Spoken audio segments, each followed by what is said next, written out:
to the YouTube channel, Foul Play YouTube channel. Sorry. Now there, Mr. Kratz, you're probably a little bit too excited. Too excited, I think. You're too excited there. Yeah. Look, thank you very much there, Mr. Kratz. And look, guys, welcome back. It's really, really great to be here. Thank you so much for joining us in our podcast entitled Reading with Uncle Ken. Believe it or not, we're on part 55. And let me assure you, I think we're the only people in the world that have devoted this much time on Mr. Kratz's book. And we're tearing it to pieces, page by page. Well, look, guys, it's great. Great to be here. Welcome, everyone that's in chat. And who have we got so far? We have Checking Convictions. We've got JD. We've got Angie Dickinson, Jaznaz Gaming. We've got Master Cheddar. We have Nan's Life. We have Cherie, Lynn Pontillo, TJ Anderson, Ronald Cass. Who else we got? Oh, we got Little Barb. Welcome, guys. Colette M, Al William, TTM Fangirls, Anthony Hills, Jason Bennett, and I think, and Graham Moss so far, which is awesome. Thank you so much, guys. Thank you so much for joining us. It's great for your support. As you know, what we're doing is we're reading various passages from Mr. Kratz's book. At the moment, we're on chapter 15. I believe that this chapter here is one of the most important chapters in the entire book. It's basically Ken Kratz wrote this particular chapter as a real form of criticism to both Kathleen Zellner, her experts, and also Netflix. And as you know, at the moment, there's a lawsuit going on between Andrew Colburn and Netflix.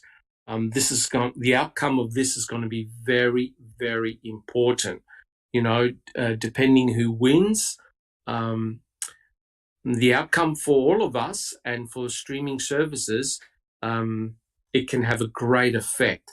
So let's hope Netflix wins in this particular case because Mr. Colburn is going for a defamation suit.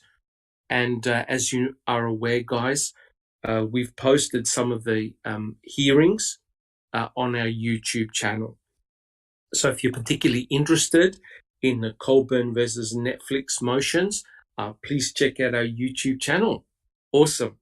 And also the title of chapter 15 is entitled The Day the Circus Came to Town. My name is Dr. Silkman and I'm from the Foul Play team. It's great to be here, guys. All right. So, guys, if you like what we do, please subscribe to our channel. Our numbers are steadily growing of subscribers. Let's hope we can hit 2,000. You guys, we appreciate all of your support. It's been absolutely awesome. If you enjoy our podcasts, and, guys, when you think about it, the Foul Play team puts out, I think, around about 3 or 4 podcasts per week. If you like what we do, guys, please give us a thumbs up and make sure you turn on the notification bell. And all the descriptions that you'll find that are relevant to Foul Play are in the description of the YouTube videos. We also have a merch store as well. I'm wearing my Foul Play t-shirt and I love my coffee mug. And all money that we receive from the Foul Play channel, YouTube channel, we use that money for FOIAs. And Jack61, at the end of the podcast, he's got some great, exciting news regarding FOIAs. And guys, it's amazing. And I'm so proud of the team. They work very, very hard to obtain these documents. And as you can see, Sunshine Christina got some incredible documents, which we had discussed on various podcasts. And guys, talking about podcasts, we, of course, have Open Mic that's hosted by Jack61. We have the Crime Theory Exchange, which is predominantly hosted by Sunshine Christina, where she talks about various cases. And we also have the phone calls. As we get them, Jack61, Zoe works really, really hard to get them uploaded. And that's awesome. As you know, we have a very extensive website with a lot of documents. Guys, that's your number one place to obtain anything you want on the case, and also other cases as well, to do your research. Awesome. And finally, I'd like to give a big shout out to Jeff Jones. He's doing a really great job at the moment. He's doing a series of podcasts on Making a Murderer 1, where I'm on one of the panels where we discuss Making a Murderer 1, and it's great. We have a great group of panelists who've got a lot of knowledge and wisdom, and it's been a blast. And yesterday, Jeff Jones did a small podcast. Would you say it was a small podcast, Jack61? Yeah, it was really short. We were barely on it all. I couldn't believe it that went like it did. It was great. Yes, we Jeff Jones did a podcast, and both myself and Jack61 and other great YouTubers were on it as well. It was only a relatively short one, about 4 hours. So if you've got any time, guys, please support Jeff Jones. He's doing some great work. Jack61, do you have any comment about that podcast? Oh, it was really good. I talked to Big Jeff, here and there, on Discord, but I hadn't really been on a podcast with him, as he pointed out, in a couple of years since we were on Linda's and we did a presentation. So it was good, catching up with him and talking to Denny and Kath and Cal, and Jeff. I mean, he is doing a really good job, and he's really trying to get out good, solid information, and going off into leading us to think about things a little bit differently. So really, really good stuff. Correct. I think most of us in the panel, in the chat, have probably seen Making a Murderer probably between 5 and 10 times. But it's amazing how when you watch it again, you pick up so many new things. It's just incredible. And Neverly, do you have a comment? And actually from Graham Moss. Hello, Graham. He's asking, will Colburn's case be decided by the jury or the judge? Good question. Yeah, that is a good question. Do you know the answer to that one? Is it judge only? Well, we're not to that stage yet. So, civil trial is different than a criminal trial. So right now they're going through the process of they've done discovery. I think they're still really dug into some discovery stuff that they still haven't got resolved. Actually, I know they are. And then they're starting depositions now. They have until May 20th, I think, is the date, unless the judge extends it for whatever depositions they want to get done. And then, there's always that caveat with the judge is probably going to encourage them to work this out outside of court. Don't go to trial. Don't go to trial. Mediate, blah, blah, blah. And I know that that's already been tried, and they can't resolve it. And I'm sure Netflix is not going to say, okay, here's some money, Andy, we're sorry. They're not going to do it. No, definitely, they're definitely going to do it. Of course, I'm sorry, Doc, I'll finish up. As far as the judge, or if it goes to trial, I think it's really up to whatever the plaintiff wants to do, which would be Andy. He can either have a bench trial, which would be a judge only, or he can have a jury trial. I think that's a little. Correct. And when you think about how many millions of people have watched Making a Murderer, and how so many people were angry with the outcome, I think Colburn will be taking a big risk getting a jury. You know what I mean? Huge risk. It works both ways. And I know that Mr. Kratz in his book covered that. As you know, that Mr. Kratz is extremely, what can I say, anti-making a murderer, anti-Zona, anti-you and I and everybody in chat. Basically he doesn't want us to discuss the case. But, Mr. Colburn is taking a huge risk and huge gamble here. Jack 61. Two things, Doc. Yeah, Kratz hates making a murder. He absolutely hates it. Number two, I think, and I'm not saying this because, to bash Griesbach, but there's a lot of people that don't like him and how he's tried to manipulate his way into whatever to make money off of the whole deal. So I think there's a potential for backlash there too. Correct. And we mustn't forget how Mike Griesbach was a severe critic of the justice system, right? When it came to Stephen Avery in 1985, right? He was incredibly critical of the whole process. And it's incredible now how he's completely flipped to the other side because he believes in the guilt, obviously, of Stephen and also Brendan, and is now taking the other side and is siding with Colburn. Now, I'm not sure if Michael Griesbach is still representing Colburn, but you can betcha that Michael Griesbach is up to his eyeballs in it. Jack 61.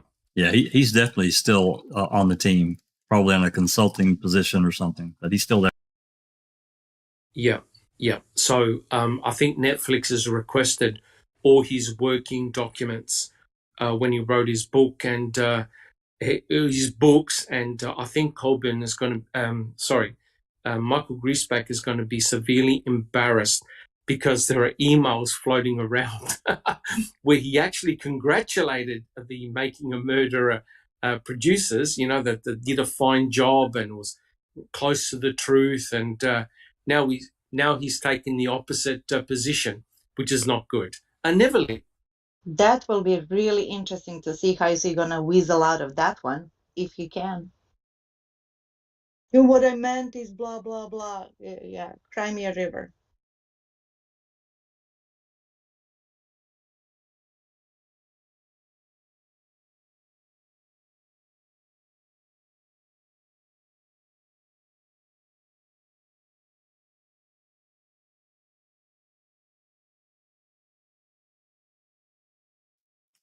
Do we lose Doc?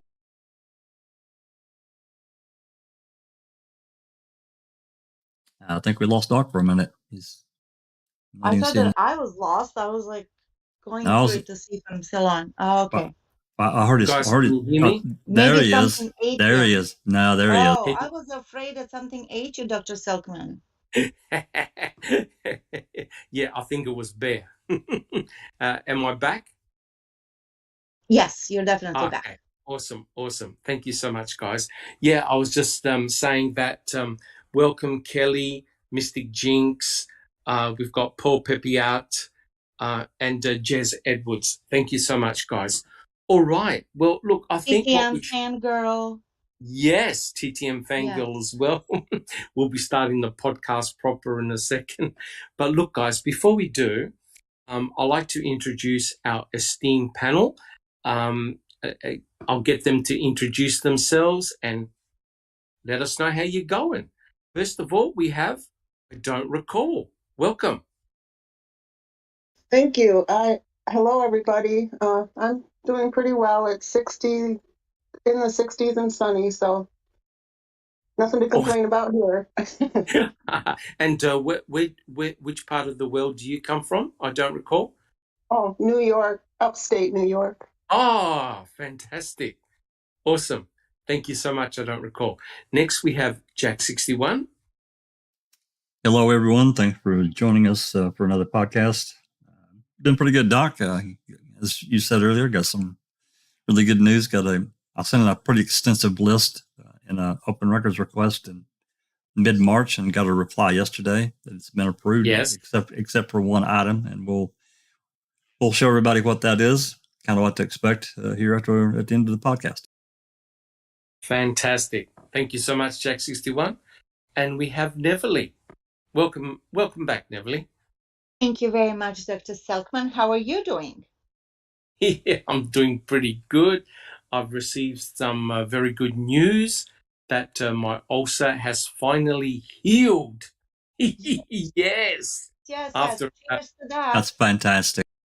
After about a year and a half, things are looking good. I had a great discussion with my surgeon, and hopefully I'll be able to walk around and maybe even go to the beach. It's Nice. been a long time. And how are you coming along, Neville? I'm doing great, actually. Enjoying this beautiful Saturday afternoon. It's 79 degrees along the coast. Fantastic. Thank you so much, and welcome to the podcast. And yes, and my name is Dr. Silkman, and believe it or not, it's 13 degrees Celsius here, cold and raining. Welcome to the podcast. All right, guys. Well, look, what we'll do, there'll be other panel members coming on. They've got other things going on at this stage, but they will come on and join us, hopefully in a moment. All right, guys, what we'll do, we'll start the podcast proper. Now, as you know, we've been talking about various forensic pieces or various forensic items. And at the moment, we were discussing the bones, the cremains, and of course, Stephen Avery's burn pit. And as you all know, the Toyota RAV4 was discovered by Pam of God on November the 5th, right? The cremains in Stephen Avery's burn pit weren't found until November the 8th, right? So, essentially 3 days have gone by before human cremains or cremains are found at that stage.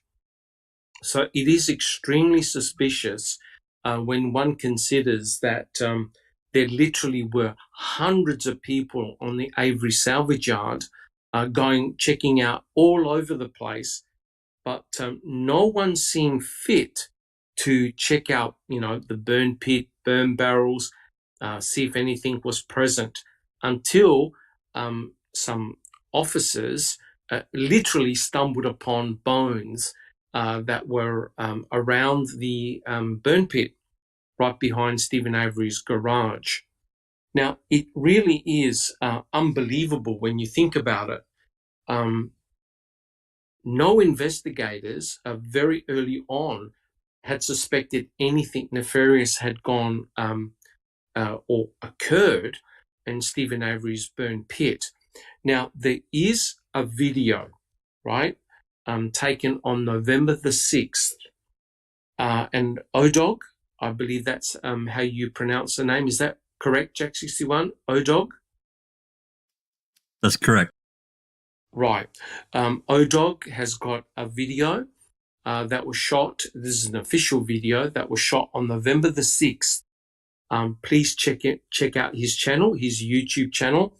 It really is an eye-opening video because essentially they go through various trailers, they go over the property, etc., etc. But on the 46th minute mark of the very first video, you see a picture of bear, right? So whoever's taking the video is actually very close to the burn pit. And what you note with Bear is that he's paying no attention to anyone that's there. He's just simply walking around, turning his back. He's not barking. He's not aggressive, etc., etc. But the amazing thing is that not one of those officers on November the 6th smell anything nefarious. Do they notice any bones? Nothing. And it's quite clear that there are officers all around the salvage yard looking around. And there are also people very close to the burn pit.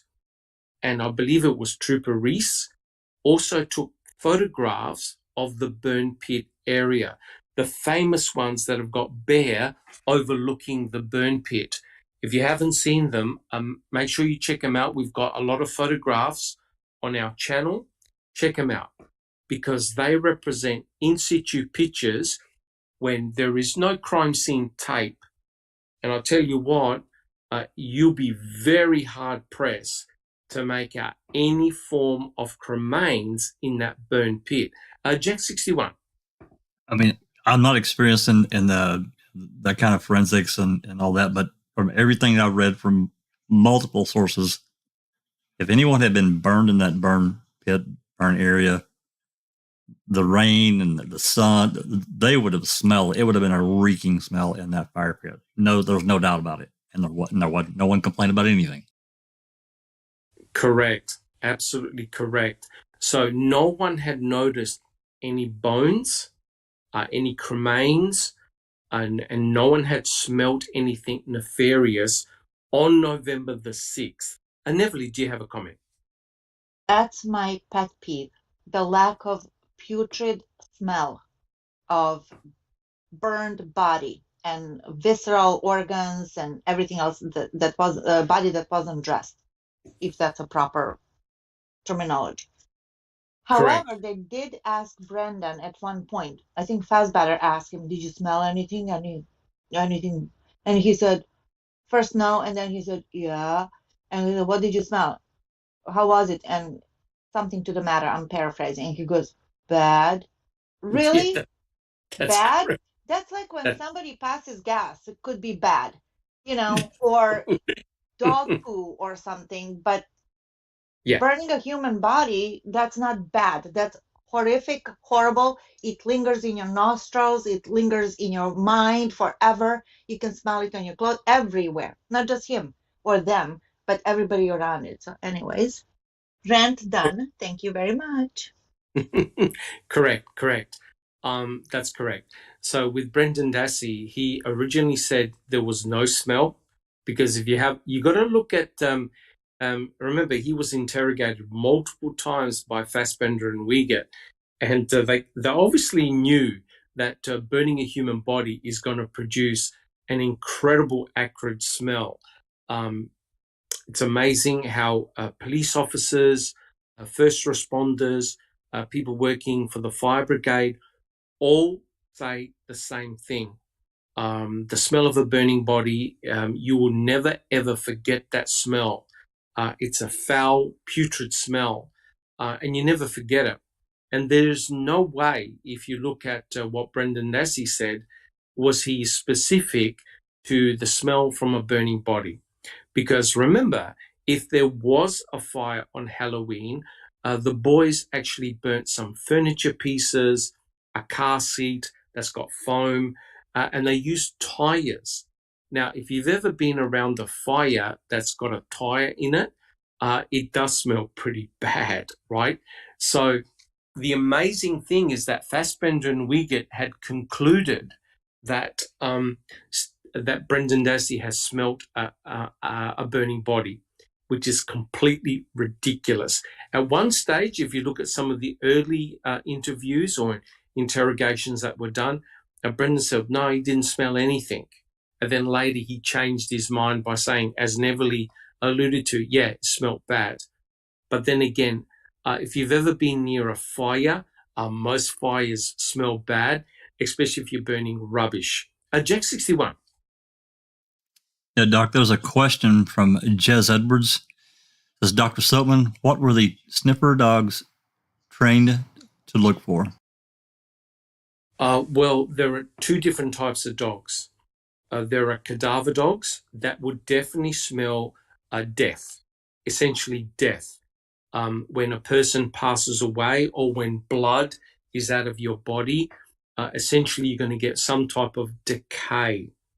Now, what is remarkable is that these dogs are able to smell death and decay, even though the material has been there for years, right? For years, they can smell death and decay. I believe, I'm not sure, Jack 61, if you were part of a podcast, but about a year or two ago, there was a canine expert who said that they could even smell stuff underwater, right? Yeah, that was Jeff and Zoe. Yep, correct. So these cadaver dogs are truly remarkable, right? So it's controversial because the cadaver dogs tried to get next to the burn pit, but as you'll see, the state had to give a reason why the cadaver dogs and the scent dogs didn't give any potential hits at the burn pit, right? The state had to come up with an excuse. Neverly, do you have a comment?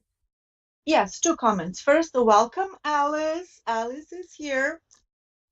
And we appreciate Alice being here because it's super late. She lives in Europe. And it's about 12:30 a.m. Wow. So, yeah, dedication. You get extra points, Alice, for your dedication. Hi guys. Sorry I'm late. I've had a Johnny Depp weekend and watched Pirates, and I just completely lost track of time. Carolyn Fontillo is gonna love it. No discussion. Yeah. No discussion, Johnny. Oh, come on. I'm only kidding, of course. And Neverly, any other comments? Yes, in regard to the cadaver dogs and scent dogs, I've watched a documentary where it says that they can discover, going by smell, of course, decomposing body that's 25 years old. That's like correct. 25 years or more. So to me, the indication of the dogs, I like how they had the scent dog and the cadaver dog, that also Correct. just putting things in the basket of evidence. You can't just go on the dogs and say, because who knows what else got decomposed over there. That's correct. Right? Correct. Yeah. Yeah. Susan. Hey, everyone's joining in. How's it going, Susan? Hey, sugar. Hey, sugar. I made it finally. Well, thank you there, Mr. Ken. It's good to see you here. Yeah, good to see me here too. How come everyone in chat has disappeared? Only joking. Welcome. Well, the important thing is this, guys. The cadaver dogs, they're not specific for Teresa Halbach. That's the important point. So remember, this was a salvage yard, and the cadaver dogs gave multiple hits in multiple vehicles. And when the officers went to investigate, they found the presence of blood in the vehicles. That's not uncommon. It's a salvage site. A lot of these vehicles are involved in accidents, and unfortunately, some of the occupants in the vehicles, they bleed, and they leave behind, of course, blood in the car. The cadaver dogs will pick that up, right? Now, if you think about it, if you burn a human being in a burn pit or a barrel or whatever like that, you've got basically the black goo, their oils, and other aromatic compounds. The cadaver dogs are going to go crazy, especially since the cremation itself was meant to be a recent event. So those dogs would have gone absolutely crazy. Now, a scent dog is specific for the scent of Teresa Halbach, because with a scent dog, my understanding is an item of clothing is given to the dog, and basically the dog is let off the leash to follow that particular scent, right? So you got both scent and cadaver dogs. Now, quite clearly, the scent and cadaver dogs, they were there on November the 5th. In fact, there were quite a lot of dogs on the property. But my understanding is no dogs were able to get very close to the burn pit. But it's completely crazy, because if you look at the video, the November the 6th video that's on ODog's YouTube channel, you can see that bear was definitely not aggressive at all. And I can't believe, anyway, we'll discuss it in a second. I cannot believe that with all the resources that they had, that they simply couldn't subdue bear and take him off the property, right? It's completely crazy. Okay, guys, do we have any additional questions in chat? We all good? Awesome. All right, guys. Well, look, let's start the podcast. And here's the first quote from Kratz's book. I quote, "Finally, Zellner trots out the oft-cited fact that the human bones in Avery's pit were not found until November 9th, days after law enforcement had seized control of the 40-acre property. Presumably, defense advocates still want you to believe that cops planted all of the bones in the pit sometime between November 5th and 9, rather than accept the state's explanation that Bear, Avery's vicious German Shepherd, chained up immediately adjacent to the fire pit, was the cause for the delay in the bone fragment discovery." All right. Now think about it, guys. According to the state, Teresa Horbach was cremated likely on the eve of October 31st, right? They didn't find cremains until November the 8th, and it wasn't until November the 9th did they prove that those cremains were human, right? They couldn't say they belonged to Teresa Horbach because DNA analysis hadn't been done. They didn't have the pap smear, so they didn't know whose cremains they were. But what Kratz is saying, hey, don't blame the investigators for not finding the cremains until November the 8th. We have to blame Bear. So here's the question to the panel. Here's the question. Who ever heard of an investigation being halted because of a chained up pet dog? And why wasn't Bear removed by a family member or a dog handler? All right, guys, who would like to answer that one? So is Bear the answer to everything? Jack 61. Biggest load of horse shit I've heard. That's one of the worst stories told in this entire case. It's so bad. I had multiple dog handlers in and around the area from Great Lakes Search and Rescue. And on top of that, Bear wasn't aggressive. It all leads into other things that he's trying to make excuses why no one was back there at that fire pit. It's just garbage. It's complete garbage. Yeah, I agree 100%. A lot more effort could have been done, and it probably would have taken him no more than about 5 or 10 minutes using proper dog handlers to remove the dog. But you know what, guys? I reckon the reason why no one moved Bear is because they found nothing nefarious in that area. That's the real reason. Susan, do you have a comment? Yeah, I think you're right about that. It's as ridiculous as a story as Andy shaking the cabinet. I mean, I don't know which one is dumber. Yeah, I reckon both are on the same scale. 10 out of 10 stupidity. Yeah, but I am surprised they didn't take him off the property sooner. I know Barb came and got a couple of her dogs, right? Yeah, and also Bobby Dassey's puppy. Bobby's puppy, that's right, yeah. That's correct. So yeah, I'm not sure why they didn't move him sooner, but he certainly was not a vicious dog. That's just silly. When they asked Bobby on the stand, he said he was very calm. in actual fact, what an excellent segue. Jack 61, do you have that little snippet about what Bobby Dassey said in court? I do. 1 second, and I'll pop it in. Now, don't forget, Bobby Dassey was one of the state star witnesses here, and he was questioned about Bear, right? Now, Bear was a German Shepherd dog. It was Stephen Avery's pet dog, and Bear was on a chain, right?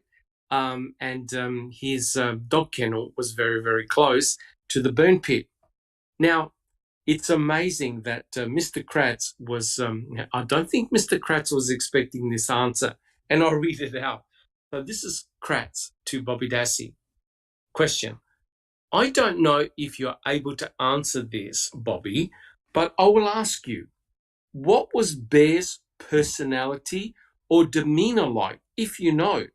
Do you know what I'm asking you? Answer, he was really calm. All right. And the amazing thing is, if you actually go back and have a look at the original trial testimony, Mr. Kratz completely changes tact. He completely abandons Bear being vicious and goes on to another topic.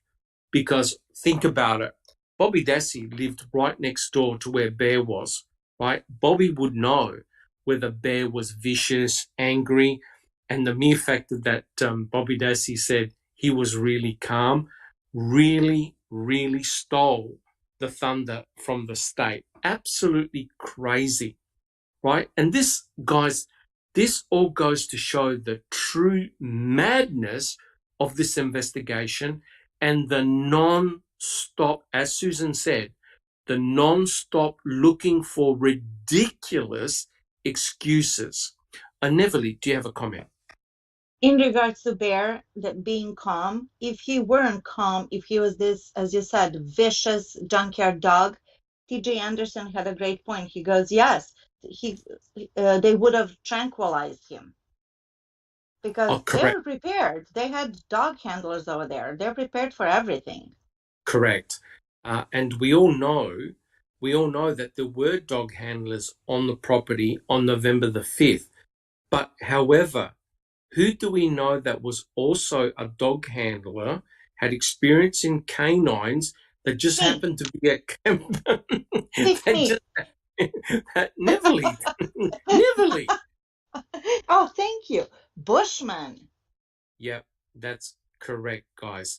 Mike Bushman also had experience in canine handling, right?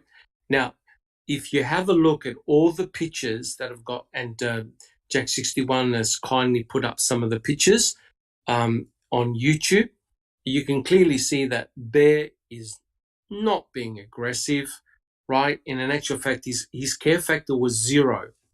But this is the critical thing. Do you think a German Shepherd would remain cool, calm, and collective, knowing that a human being has just been cremated and her remains are literally under his nose? Alice, do you have a comment? No chance. No chance, dog. Any dog, whether it be a German Shepherd or a bloody Springer Spaniel, if they have the scent of that at all, they're going to pack up on it if there was anything there at all. You know what I mean? And I've been brought up with German Shepherds, and their noses are bloody fantastic at picking things. Yes, they are. You know? Yeah, yes, they are. Are you going to talk about Luke Mitchell, the dog? Yeah, well, I mean that's one of the qualms that people have got with Luke's case, because Luke's dog Maya was getting trained by an ex-military officer for tracking and finding and things like that, and she works with Senties and she doesn't work with Sents, and while they were out looking for her, he asked the sister and that if they had something belonging to Jodie, and they said no. But because the dog knew Jodie anyway, Yes. Luke gave her the chance, seek Jodie, Yes. find Jodie, you know, Yeah. and then that put her into working mode. And as they were going back up the path, they got to the V-break in the wall, and she alerted at the side of the V-break to where Jodie's body was lying at the time, and had picked up a scent. So for Bear to be just lying there like that, correct, remains lying there. is a load of rubbish, Doc. It is a load of rubbish. There is no way he would have been at that pit. He would have been digging at that pit. He would have been sniffing all round about it, you know. Correct. There is no way where would have been that nonchalant, lying about the way Jack's got the 40 up the new if there was human remains in that burn pit. No way in hell. Yep. Absolutely. And you think about it. On October the 31st, Bear was there. And there is not one person on the salvage yard that said Bear was barking his head off for hours and hours and hours. No one had complained about Bear acting viciously. The mere fact that Teresa Horbach was meant to be cremated in that burn pit, no one ever said. You think about it. A dog has got very, very sensitive smell, right? Could you imagine how Bear would have reacted knowing that a human being was being cremated literally feet from Bear's nose? And no one in the salvage yard said, yeah, I heard Bear yelling, yelping, pacing up and down. Nobody. Neverly, do you have a comment? Thank you, Alice. Neverly, do you have a comment? Words in the chat says, and I couldn't agree with you more. I always say that dogs pick up your the owner's personalities and energy. So if you're like a hyper person, the dogs will be hyper. If you're calm, they will be the same. So Jez Edwards says the fact that that German Shepherd was so relaxed is testament to the personality of its owner, which I assume is Stephen. Correct. Great point. Yeah. An excellent point. Yeah, Bear was Stephen's German Shepherd. Bear was chained up. I believe the length of the chain was about 15 feet. So Bear actually couldn't get into the burn pit area.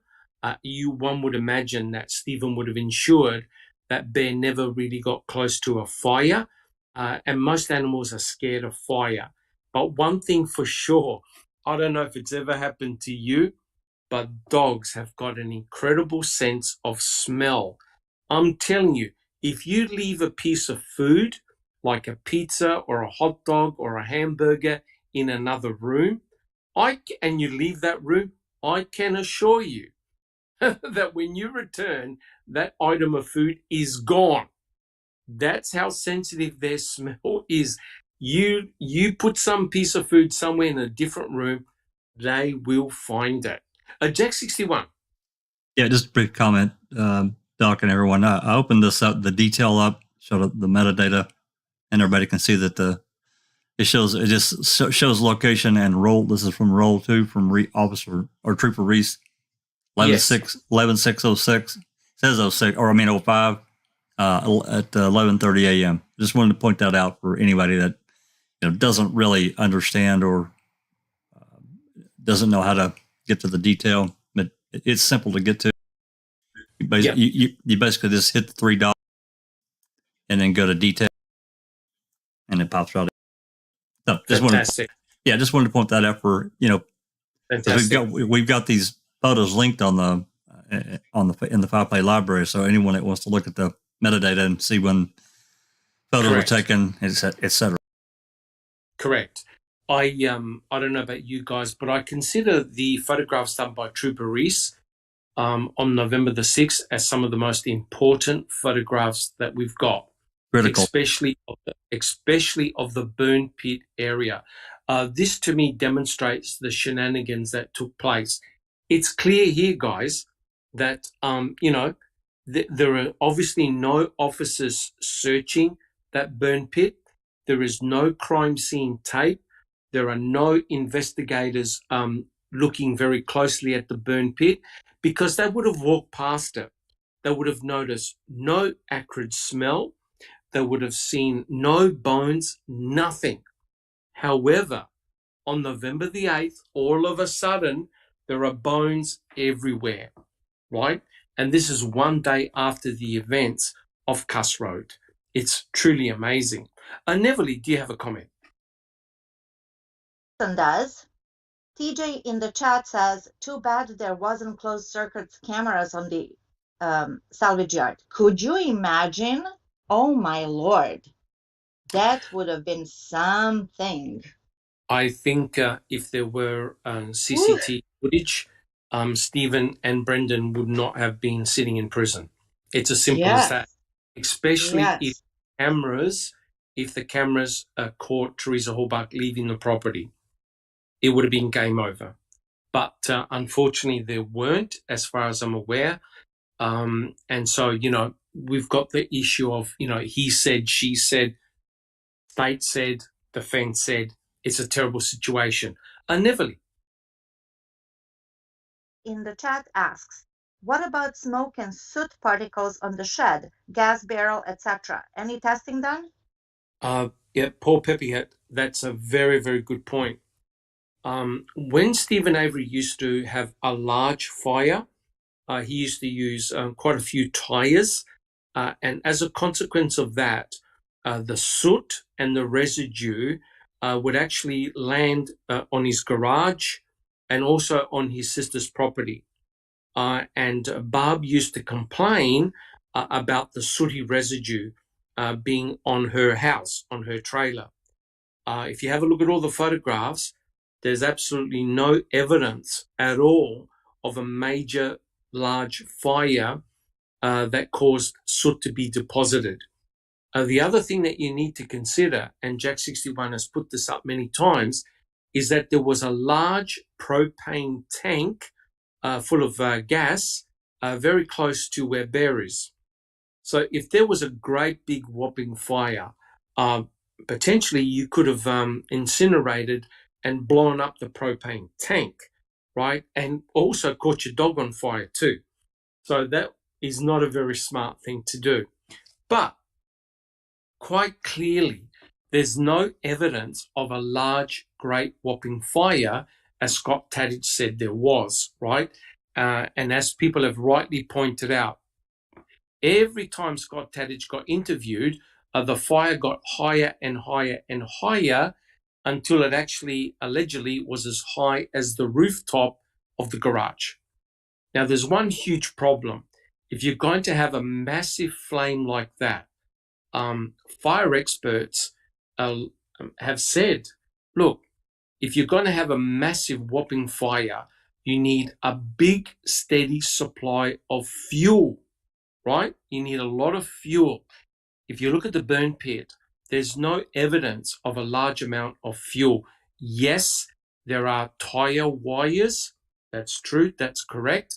But you don't know when Stephen Avery had burnt those tires, right? Whether he burnt them all in the one time or whether he had burnt them over a sequential period of time. And we mustn't forget, he had an arrangement with Josh Radon to burn brush, right? So he could have been burning brush over a period of time. Neverly, do you have a comment? Regarding the big whopping fire, whatever, Mr. Kratz is so deceptive. He was just luring everybody into thinking that the size of the fire, the height of the fire, is going to make the difference in burning a body, and that's going to be the proof. Where in actuality, as we said, you need time, steady supply of gas, and a certain temperature, not actually the height and the size of the fire. Am I correct in that? Correct. Right? So this was just smoke in the mirrors again. That's correct. And unfortunately, when Strang questioned Scott Tadich with his original finding, he said the fire was about 2 or 3 feet tall. Right? So we went from 2 to 3 feet to over 10 feet tall. Unfortunately, I personally believe that Scott Tadich was pressured a lot by the state because Scott Tadich was also a star witness against Stephen Avery. And we all know from that very volatile phone call that Stephen had with his sister and Scott Tadich. Scott Tadich doesn't like Stephen and vice versa, right?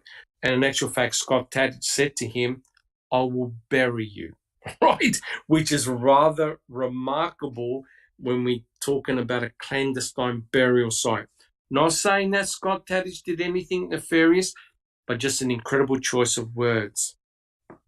Right, so if you have a look, guys, to me, logically, there appears to be no evidence that a human being was cremated in that burn pit. But this is what Ken Kratz said during his opening statement. And I think it is important to read out. Because remember, he's trying to convince a judge and a jury as to why investigators took so long to find cremains. And I quote, this is from the trial testimony. I quote, "You'll see and you will hear from the officers who were at the scene that this burn area from the first night was guarded by Mr. Avery's German Shepherd. I believe his name was Bear. But this particular German Shepherd, not of the friendly sort, did not allow law enforcement officers to get close to this burn area, did not allow any of the canine help that was out there to get close to that area. And any time, a law enforcement even got close to the burn area, Bear made sure that they were shooed away." Now, that's what he said in court. It's on page 74. This is the opening statement of Kratz, right? Now, if you have a look at the November 6th video, right? November the 6th, that's 2 days before any bones are found, you can see that Bear was actually quite chilled and didn't have any problems at all. In fact, the irony is they even fed Bear, right? They gave him food and drink to look after him. And it's remarkable, guys, that if you wanted to remove Bear, what would you have done? Can anyone on the panel say what they would have done to remove Bear? What could have you done? Check 61. Go down to the store and get a couple packs of hot dogs, lure him into, a back of a van or transport van, call animal control. They have multiple ways to lure, a docile pet, or if they have to, put a neck noose on them and get them out of there. I mean, plus they had, like we talked about earlier, there were a number of dog handlers from Great Lakes. Come on. Correct. I think, guys, this goes to show proof positive in my belief that there were shenanigans at the burn pit, right? There's no way. Look, if investigators are looking for something nefarious, they would have smelt it. They would have smelt something not right immediately. And I don't think there's one searcher or officer who ever mentioned smell at the burn pit. Check 61. Yep. And, we've been talking about the fire, and that just prompted me. I thought I'd pop up on the screen the testimony, the beginning. This goes right into it immediately from Kratz on direct to Scott Tadich, what he says. This is at the very beginning of his testimony. Correct. 100% correct. Absolutely. So as you can see, guys, the state had to come up with an excuse, right? And think about it. It's perfect. You leave the dog alone. You leave the dog alone until you have to remove him from the property. And I believe that eventually he was removed from the property. And correct me if I'm wrong, but didn't the investigators also collect his feces, dog feces, for checking in case he was chewing and munching on Teresa Hallbark's? They did. And not only from there, they collected, I can't jinx that to tell us, but it's over to the southwest. They collected some dog feces as well. Correct. 100% correct. And I don't believe they found anything. I believe they x-rayed it and they couldn't find like bone fragments or anything like that. So nothing else was done. So I believe, guys, that Bear being vicious, I highly, highly doubt it. Now, I know this is a bit of a sensitive topic. Neverly, do you have a comment? Yes. TJ Anderson says, Jack highlighted what Kratz asked Tadic the minute he sat on the stand. Is I'm going to ask you about a particular day in October or something, October of 2005, right? And Yes. TJ Anderson said regarding October, no particular day mentioned. Yeah, they see where it says, I'm going to ask you some questions regarding October 2005. Yes.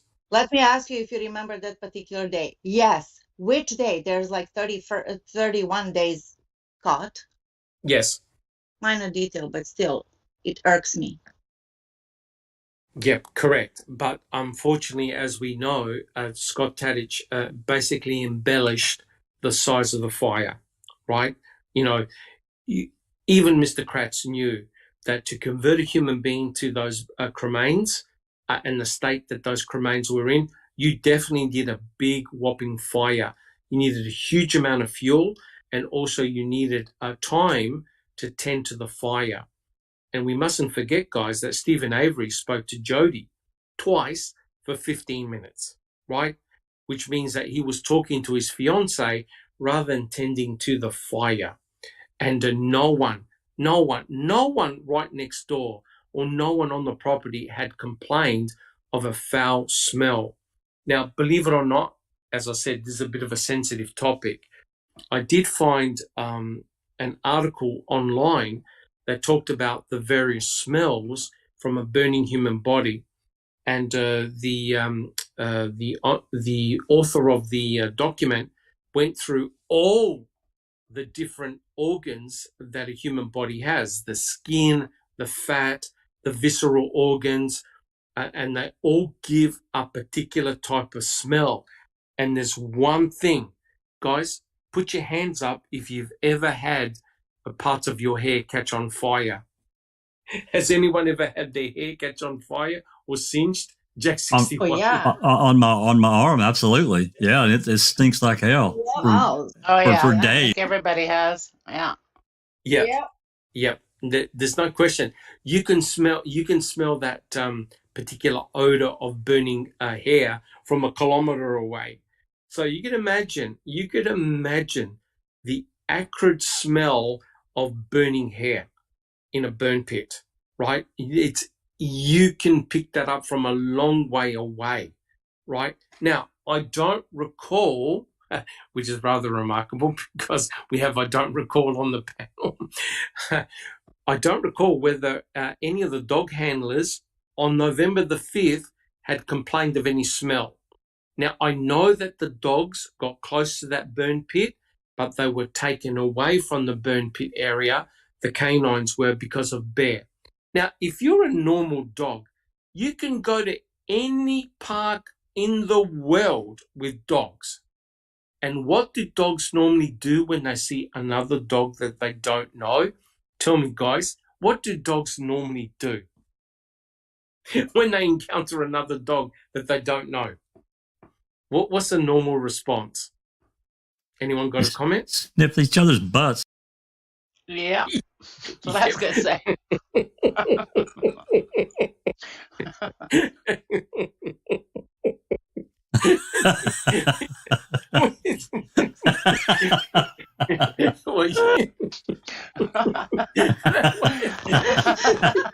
we lost Doc. I think so.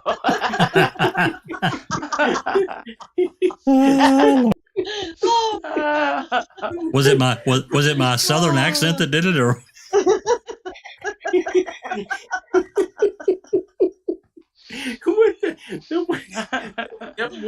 That wasn't exactly the answer I was looking for. Well, that's what they do. You asked what the first thing they did was. So even the first thing that came to my mind. Absolutely. Me too. We need to put that on a T-shirt, I think. But yes, they can sniff each other's butts. But what do other dogs normally do? Especially if they don't like each other, they would naturally do what? They would growl at each other, Doc. Correct. They'll growl at each other. Yeah, they would growl at each other because my Loki is like that. There is certain dogs that he gets on with and he's no problem and the tail's wagging, but then Correct. there's other dogs that come towards us and he starts growling before they're even anywhere near us, you know, and it's like, Correct. oh, shut your face, he's not even anywhere near you. So, That's- yeah, sniffing butts and growling, I would say, yeah. Sniffing butts and growling. I'm telling you, this is what we should name our podcast, Sniffing Butts and Growling. That's correct. So, you know, either the dogs will immediately be friendly towards each other, sniff each other out, or they can show some type of aggression. That's normal behavior, right? So I can't understand why Kratz keeps on referring to Bear as the vicious German Shepherd. And what's amazing is that several of the officers had said the same thing. And I'm really wondering whether Kratz had told them at any opportune moment, say that Bear was aggressive. Jack 61. He had to do that. But to cover not finding anything for 3 freaking days prior, they had to. Correct. And this again shows the insanity of the situation. How the crime scenes were searched. Now, as we know, officers went into Stephen Avery's trailer, I believe, 7 times. 7 times. So what were they expecting? Teresa Horbach to jump out of a cupboard or a closet? It is completely ridiculous. You know that when you're going into a property, you search once, maybe twice, right? You gather up forensic evidence, potential forensic evidence, and then you shut the place off. The mere fact that officers were going into Stephen Avery's trailer, just like a coffee cafe, at any time that they wanted, and spending hours and hours and hours in there, it really makes you suspicious. It really does. Jack 61. As we've talked about before, and I'm sure we'll do it again in the future, generally speaking, judges will allow you into someone's house once, twice if there's weird circumstances. But 6 or 7 times, no way.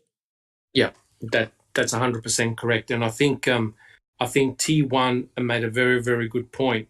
T1 said Bear wasn't a concern until they knew they needed a fire. Yeah, that's 100% correct, right? So that really goes back to what was found at Cuss Roads, right, at the clandestine burial site. The cat's out of the bags, guys. Even Fallon and Kratz in that report talked about bones at the clandestine burial sites and bones elsewhere.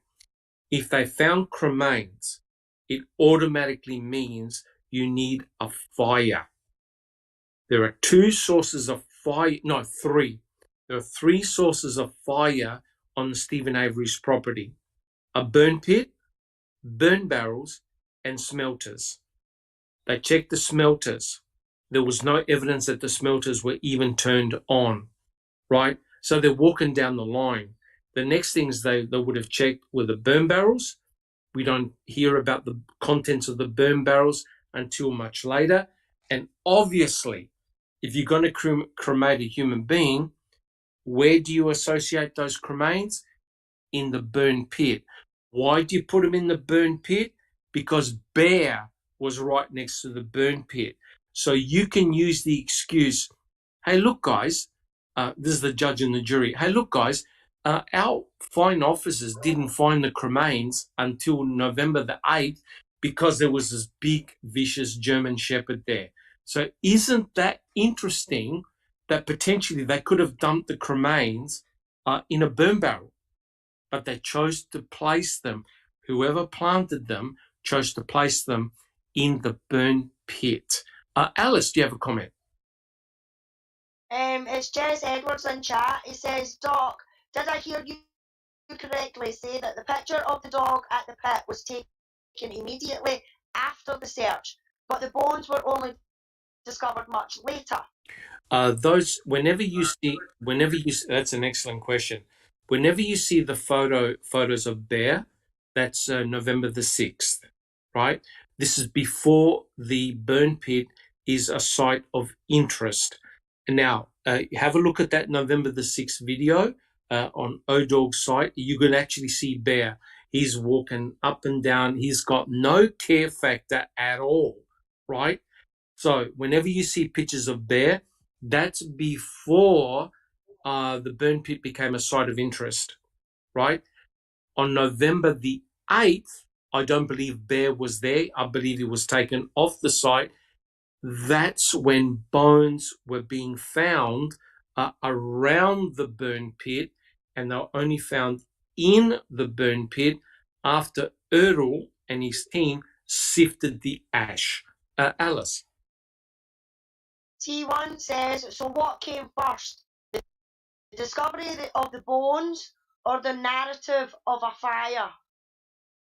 I think the narrative, in my opinion, the narrative occurred after the findings at Cuss Road.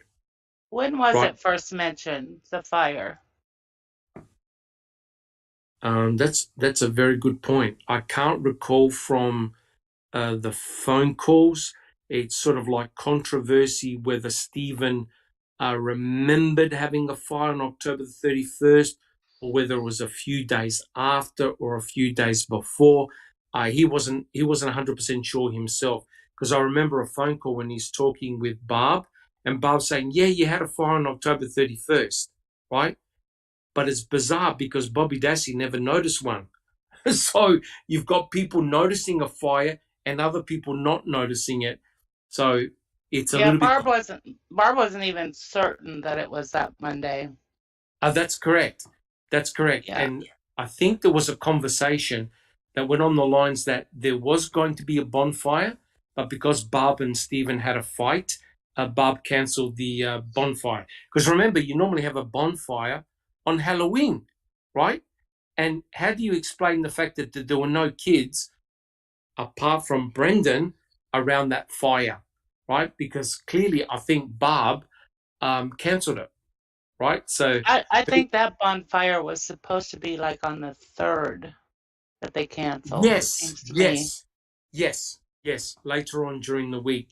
Now, I don't live in the country, but for people who live in the country and burn their own rubbish, having a burn pit is no big deal. It's sort of like, yeah, I just lit up a couple of things. I'm burning brush for Josh Rodon. What's the big deal? The big deal is from the investigator's point of view, because if they're finding cremains in a burn pit, then Stephen absolutely had to have a fire, right? So that's why it's still controversial. They don't even know whether there was a fire or not on that day. Jack 61. Yeah, and that conversation you guys are talking about, that telephone call, that was, everybody's got to remember, that was almost 3 weeks after the event allegedly happened. That was like, I'll look in the background here, but I'm pretty sure that call was November 18th between Barb and Stephen. And he's like, no, he was thinking the previous week. And that's also talked about, I think, at another place. And then, remember the November 10th interview between Skorlinski when he got all up in Brendan's ass up in Cribbets. Even Brendan said then we didn't have a fire on the 30th on Halloween. He said it was like, I think he said it was like a little bit earlier, or a little bit later. So, correct. There's sort of like, and don't forget, people were coming and going to the property, right? But the one person that nailed Stephen Avery was Scott Tadich, right? Because then Scott made the remark, oh yeah, one of Barb's children was there with him as well, and I'm not sure who it was, etc., etc. So the one that pointed the finger at Stephen was Scott Tadich in terms of regarding a fire and also a great big whopping fire. Alice, do you have a comment? Yeah, well, we've actually got a joke and a comment. The joke is from BW Haggis, and they say, imagine if Kratz had a baby with Amber Turd, that baby would be the next Stephen King with the stories it would come up with. Oh, yeah. Oh, my God. And then we have, oh, wait till I find it. TJ T1. Anderson says, isn't the last place the missing person was known to be enough to get a search warrant? And if the family already thinks she's dead? Yes, well, that's a very good point. But unfortunately, the investigators, in order to go on the property, they needed a cause, right? They needed some type of evidence to suggest that Teresa Halbach was on that property, right? They just simply couldn't march in. Now, Jack 61, we discussed this in the podcast yesterday. Jeff Jones, listen, guys, in chat, listen to that podcast because was actually a very, very interesting podcast because we talked about the things which we don't know about in the case. And one of them, of course, is the flyover video, right? The state is saying, oh, no, the flyover video was only 4 minutes. No, we think the flyover video was about 3 hours and it was heavily edited, right? Right, Jack 61, would you like to make a comment? Yeah, I mean, it's a disaster. I mean, it's just a total disaster. You know, they're up in in that plane with drum for hours, and we get 3 or 4 minutes of shaky garbage, basically. Correct. You know, it's really, really ridiculous. So if we think about this very carefully, right, and I know some people in chat have asked the question, there's no doubt if they did the flyover on the 4th and there was any inkling of a vehicle that remotely looked like Teresa Halbach's RAV4, they would have been in like Flynn. They would have said, look, we've got our suspicion that the victim's vehicle is on this property. Here's the search warrant. But that never happened on the 4th because even they admitted they never saw Teresa Halbach's RAV anywhere, even the surrounding areas, unless they did notice it, but it wasn't on the salvage yard, and they're forward thinking, how do we get it onto the property? That's a possibility. Speculation, of course, but a possibility. Neverly, do you have a comment? Yes. In the house has been talking about who first mentioned the fire. It was Radant. You know, it was but he didn't say open fire like in the fire pit. He said in the barrel. Is that right? I think that's what he said. He was from not far away. That's correct. He was a long distance away. He could not be definite, and he said it was a small fire too. Yes. And then T1. Oh, go ahead. Yeah, I was sorry, Neverly. My understanding was he said that it was a fire from a burn barrel, not a fire from a fire pit. But when you consider the distance that he was, he's not going to be 100% certain. Correct. So T1 has a question. Why in the world did Josh Radant need Stephen to burn brush for him? They obviously burned fires at the deer camp and quarry. So why ask Stephen? Yeah, that's a good point. Potentially because the brush could have been bordering both properties, right? So because remember, Stephen's property was, the salvage site was surrounded by berms, and there's a lot of brush on those berms. So potentially he could have said, look, I've got a burn pit area, I'm quite happy, or a burn barrel, or whatever, I'm quite happy to cut them down and burn them for you. So, you know, it's... Yeah, I think Stephen probably offered to do it because it was right there, near the pit. Yeah, he did a favor, right? So, you know, whether Josh Radant was referring to the fact that, oh yeah, that's Stephen burning the brush, but again, you have to be very careful what Josh Radant said. He was nondescript because he actually was quite a long distance away. Okay, so guys, do we have any other questions from the panel?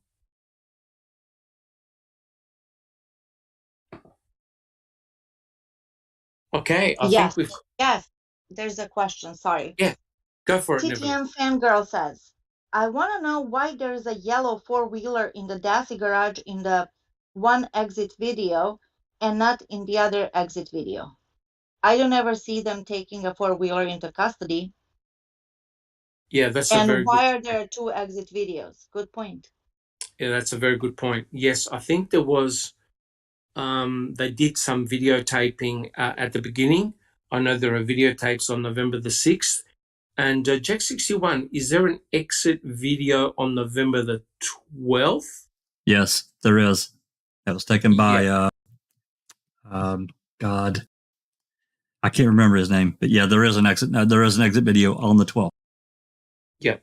So, guys, if you haven't seen them, I thoroughly recommend that you check them out. And the point that I wanted to make is this, and I said it in the Jeff Jones podcast, that flyover video is essential because with the technology that we've got today that we can clean up video imagery, we can determine potentially who was at the salvage yard, what vehicles were present at the salvage yard, because there was a lot of controversy of where the Suzuki was, right? Where the Suzuki was at the time. Was it in Stephen's garage? Was it outside Stephen's garage? Because remember, the theory is that on October 31st, the Suzuki was out of the garage and they put Teresa Horbach's RAV4 in the garage, right? So that flyover video potentially is a gold mine of activity. You know, it's very, very important. Jack 61. I always have to mention when we talk about the flower video, since we've gotten the emails between Kratz and not Kratz, but Fallon and KZ about this untagged and basically not turned over 8mm tape that Fallon goes apeshit about on Wiegert and Amanda at Calumet wanting to get this other undisclosed 8mm tape working. So to me, it's a direct connection to the flower. I mean, 100% correct. We can't say anything that's in it because we haven't seen anything, haven't heard anything else since, but I want to see it. Yeah. 100% correct. I mean, guys, I said it yesterday.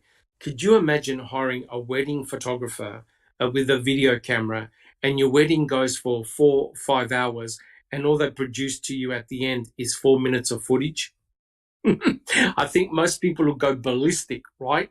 So there definitely has to be an unedited, uncut footage somewhere. Neverly, do you have a comment?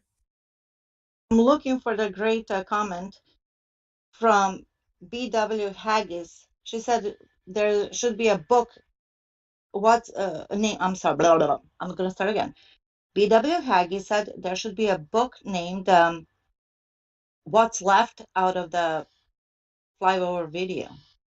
That's Things correct. that were left off of the flyover video. Yeah, that's right. We could spend another 52 weeks on that. That's correct. That's correct. So something like the flyover video will be a gold mine of material. And because we've got a lot of experience now, we know what to look for. So, you know, you look at the position of the RAV, you look at the position of the number plates. Both the RAV and the number plates are on the periphery of the salvage yard. So in other words, someone can easily park the RAV on that reach and go in and go out easily. Someone can easily walk past the vehicle and dump in the number plates. You find them on the periphery. And by that I mean the RAV4 nor the plates are deeply buried within the salvage site. You've got 40 acres, and it took Pam of God about 20-25 minutes to find that RAV. Truly remarkable. Jack 61. Yeah, Doc, there's a comment. Let's see, it's from Jez Edwards. And they say, I know this is slightly off the subject, but as far as I can tell, no positive evidence was ever been produced to prove that Teresa is actually dead. You can dive into that if you want, but I saw the question and thought I'd put it in. Yeah.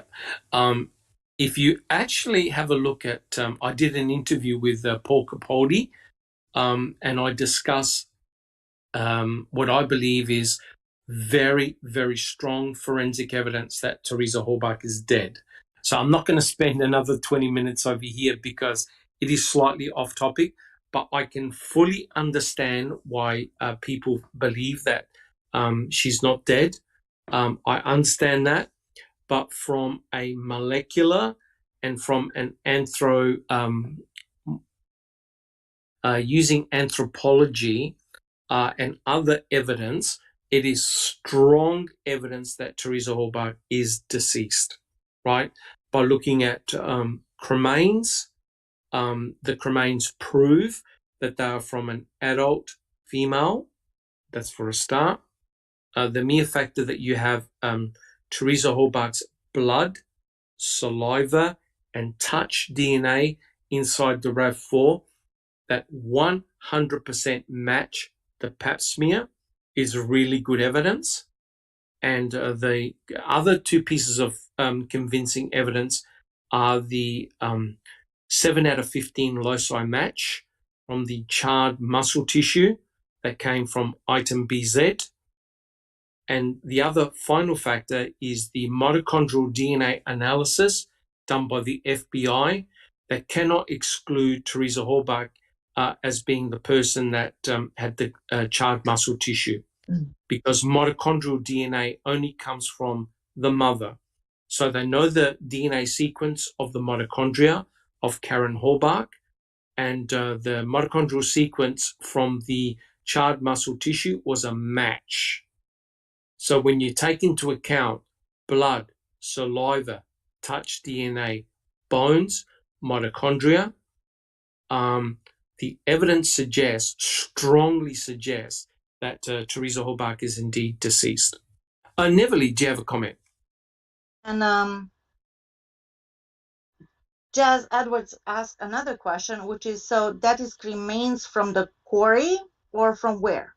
The cremains that were tested, now you must understand, no bones have been tested. No bones. The only genomic DNA was obtained from charred muscle tissue. Was it a miracle that the charred muscle tissue survived? Absolutely. No question about that. That rules out, in my opinion, that Teresa Halbach was cremated in a professional crematorium. If she was cremated in a professional crematorium, trust me, there's no muscle tissue left. You'll only get cremains, bones, bone fragments. You're not going to get any muscle tissue. The fact that there was some surviving muscle tissue means that she was cremated in another vessel. I believe she was cremated in a burn barrel. And so when you put body parts together in a burn barrel, potentially you can have some form of protection because you've got other items in that burn barrel that may protect a limb, an arm, a leg. So not all the body parts are exposed to extremely high temperatures. However, as you can see, the result of that cremation event is that, 60% of the skeletal remains are missing, and only a tiny bit of muscle tissue survived. That's a miracle. Neverly. DJ Anderson, he's asking who matched the DNA from the bones to Teresa? This was done by Cherie Culhane. She isolated the genomic DNA from the desiccated muscle tissue, and she got a 7 out of 15 match to the pap smear that belonged to Teresa Halbach. Now, the reason why 17 alleles came up is because when you expose tissue, muscle, whatever, to heat, you damage the tissue, but you also damage the DNA, right? The DNA fragments. So if you're trying to isolate genomic DNA from tissue that's been exposed to high heat, you're lucky to get any DNA at all. What is frustrating is that now with rapid DNA testing procedures, they're much more sensitive. And if the DNA was tested again now, it's likely you're going to get a full 15 out of 15 profile. Correct. The new techniques are much more sensitive. Correct. Guys, any other questions?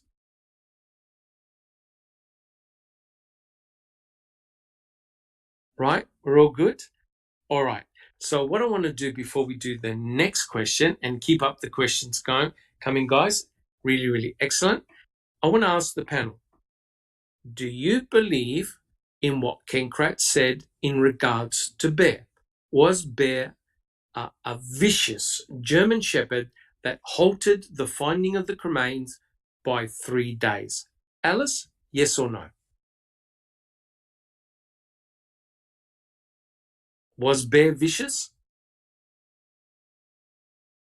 Hell no. Thank you, Alice. I don't recall. No, I don't. Thank you, I don't recall. Susan. He was really calm. He was really calm. Correct. Jack 61. Not a chance in hell. No. And Neverly. Cool, calm, and collected.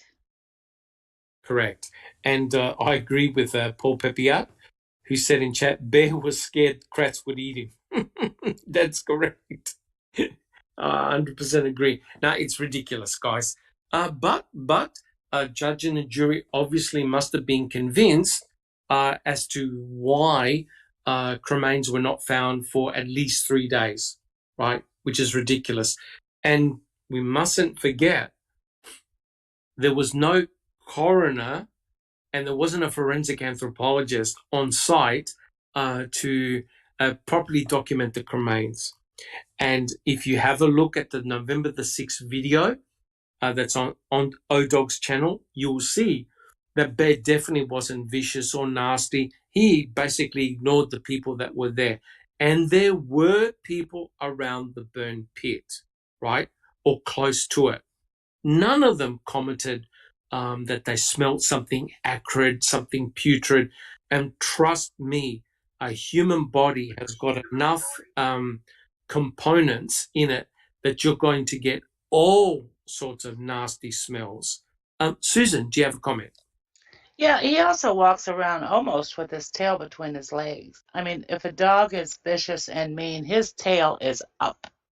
Yep, and also the ears as well. They're very, very Yep. attentive.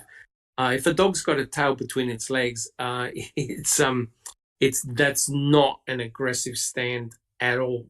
Alice, do you have a comment? No, it's actually T1 in comments says, Bear was bipolar. Just saying, I'm thinking polar bear. I'm telling you, we need to get T1 on the podcast, and we'll buy him a mic as well. Alice, do you have any other comments? TTM Fangirl says, I asked Barb in chat, and she said Bear was very friendly. Yeah, correct. This And Linda says that the hackles would stand on end, up long at the back, and at the back of the tail, they would go for the bottom of the neck to the back of the tail. So Linda's right, yeah, he would have had his hackles up, he would have been snarling and growling. They wouldn't have got anywhere near the fire pit, never mind the trailer, if he was a vicious dog. You know what I mean? Correct. Look, honestly, I think we have debunked that. Bear was not vicious. Bear did not scare away investigators for 3 days until they finally had removed Bear.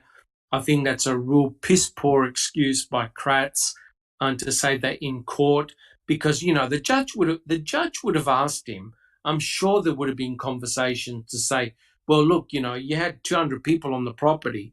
How come it took you this long to find cremains, right?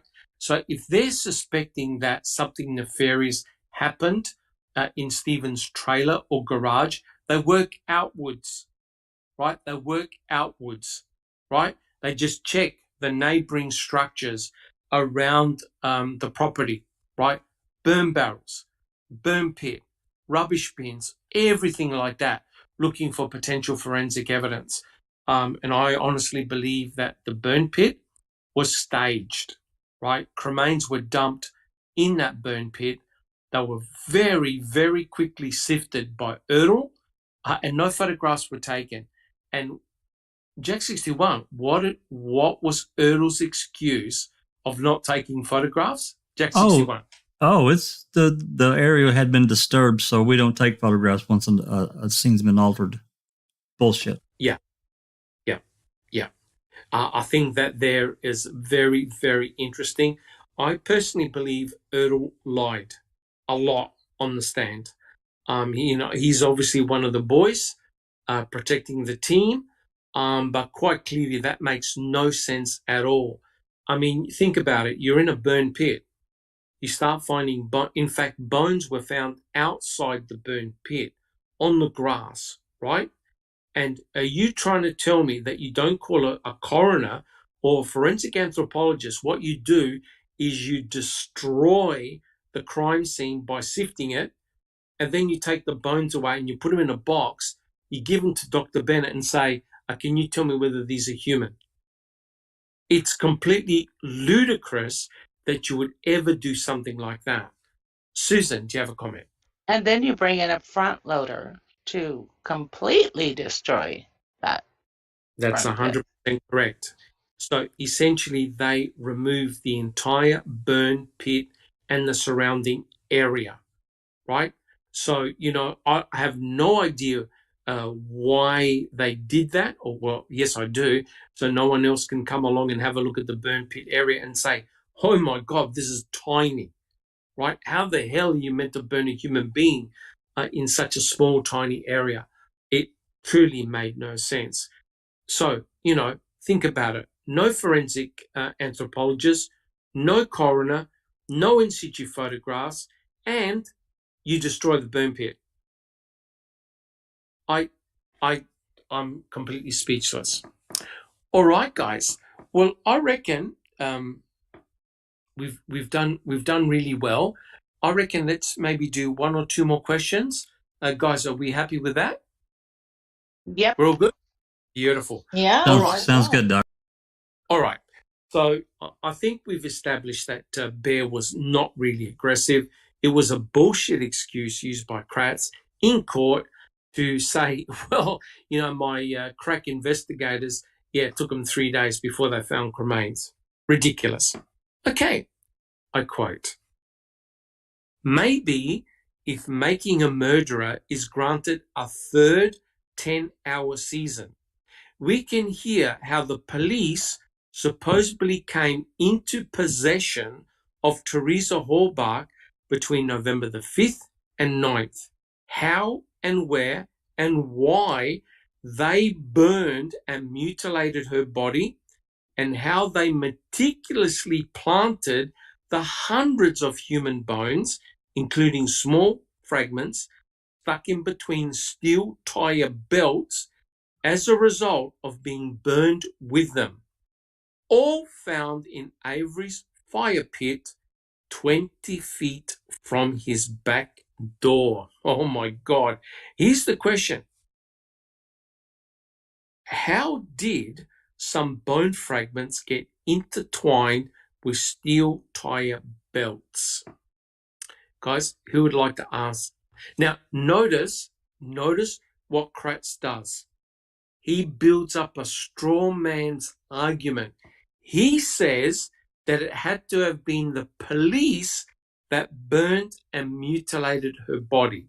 Guys, any comments about that quote? Jack 61. He's not giving the jury an out. He's trying to absolutely control the narrative of who you're allowed to blame. He's not giving any other possible scenarios at all.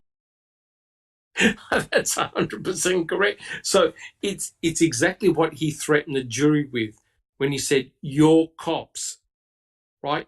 Your cop. So I don't understand why Kratz had to include the line of your cops had to have killed Teresa Halbach, your cops had to mutilate her body, and your cops had to plant the cremains in the burn pit, right? So we don't know.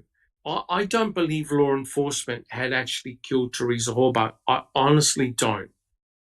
I believe that this is a two-part event, the killing itself and the planting. Jack 61. That's exactly what I believe as well. I mean, I guess there's this potential that, a guy like Kasork, it's to me very corrupt. There's a potential that he could have had some kind of hand in it that others simply just didn't know about. And as we've noted in detail before, going back to that November 3rd call that we listened to, these investigators seem like they're going about and trying to do their job, right? Correct. Where there were 4 or 5 of them on that call. And it's almost like there's a whole nother situation going on that they are completely unaware of. So I don't think they did it. I agree with you. Correct. I don't believe law enforcement were involved in murdering Teresa Orbach. But I do believe that a small, highly determined subset of officers were involved in planting forensic evidence against Stephen. Susan, do you have a comment? Yeah, I think it was law enforcement, but that's not my point. They could have just taken some bones and sprinkled them into those wires. I don't know why he thinks that's such, hard evidence. Correct. Dr. Eisenberg was actually asked about the cremains, right? She was asked, did you smell any rubber? No. Was there any rubber residue on any of the cremains? No. Right? So how in the hell can you co-burn a human body with tires and leave absolutely no smell or no residue? And remember what Earl said? He said that when he looked at the burn pit, there was a crust, right? So everything would have been retained within. Yet I think it was Sturtevant who said, oh, yeah, when I saw the burn pit, I saw a group of bones, a pile of bones in the center of the burn pit, right? So which one of those is correct? Okay, so were bones actually, like you said, Susan, were bones simply sprinkled in the burn pit area for investigators to discover? And what's really interesting is that bones were found outside the margins of the burn pit.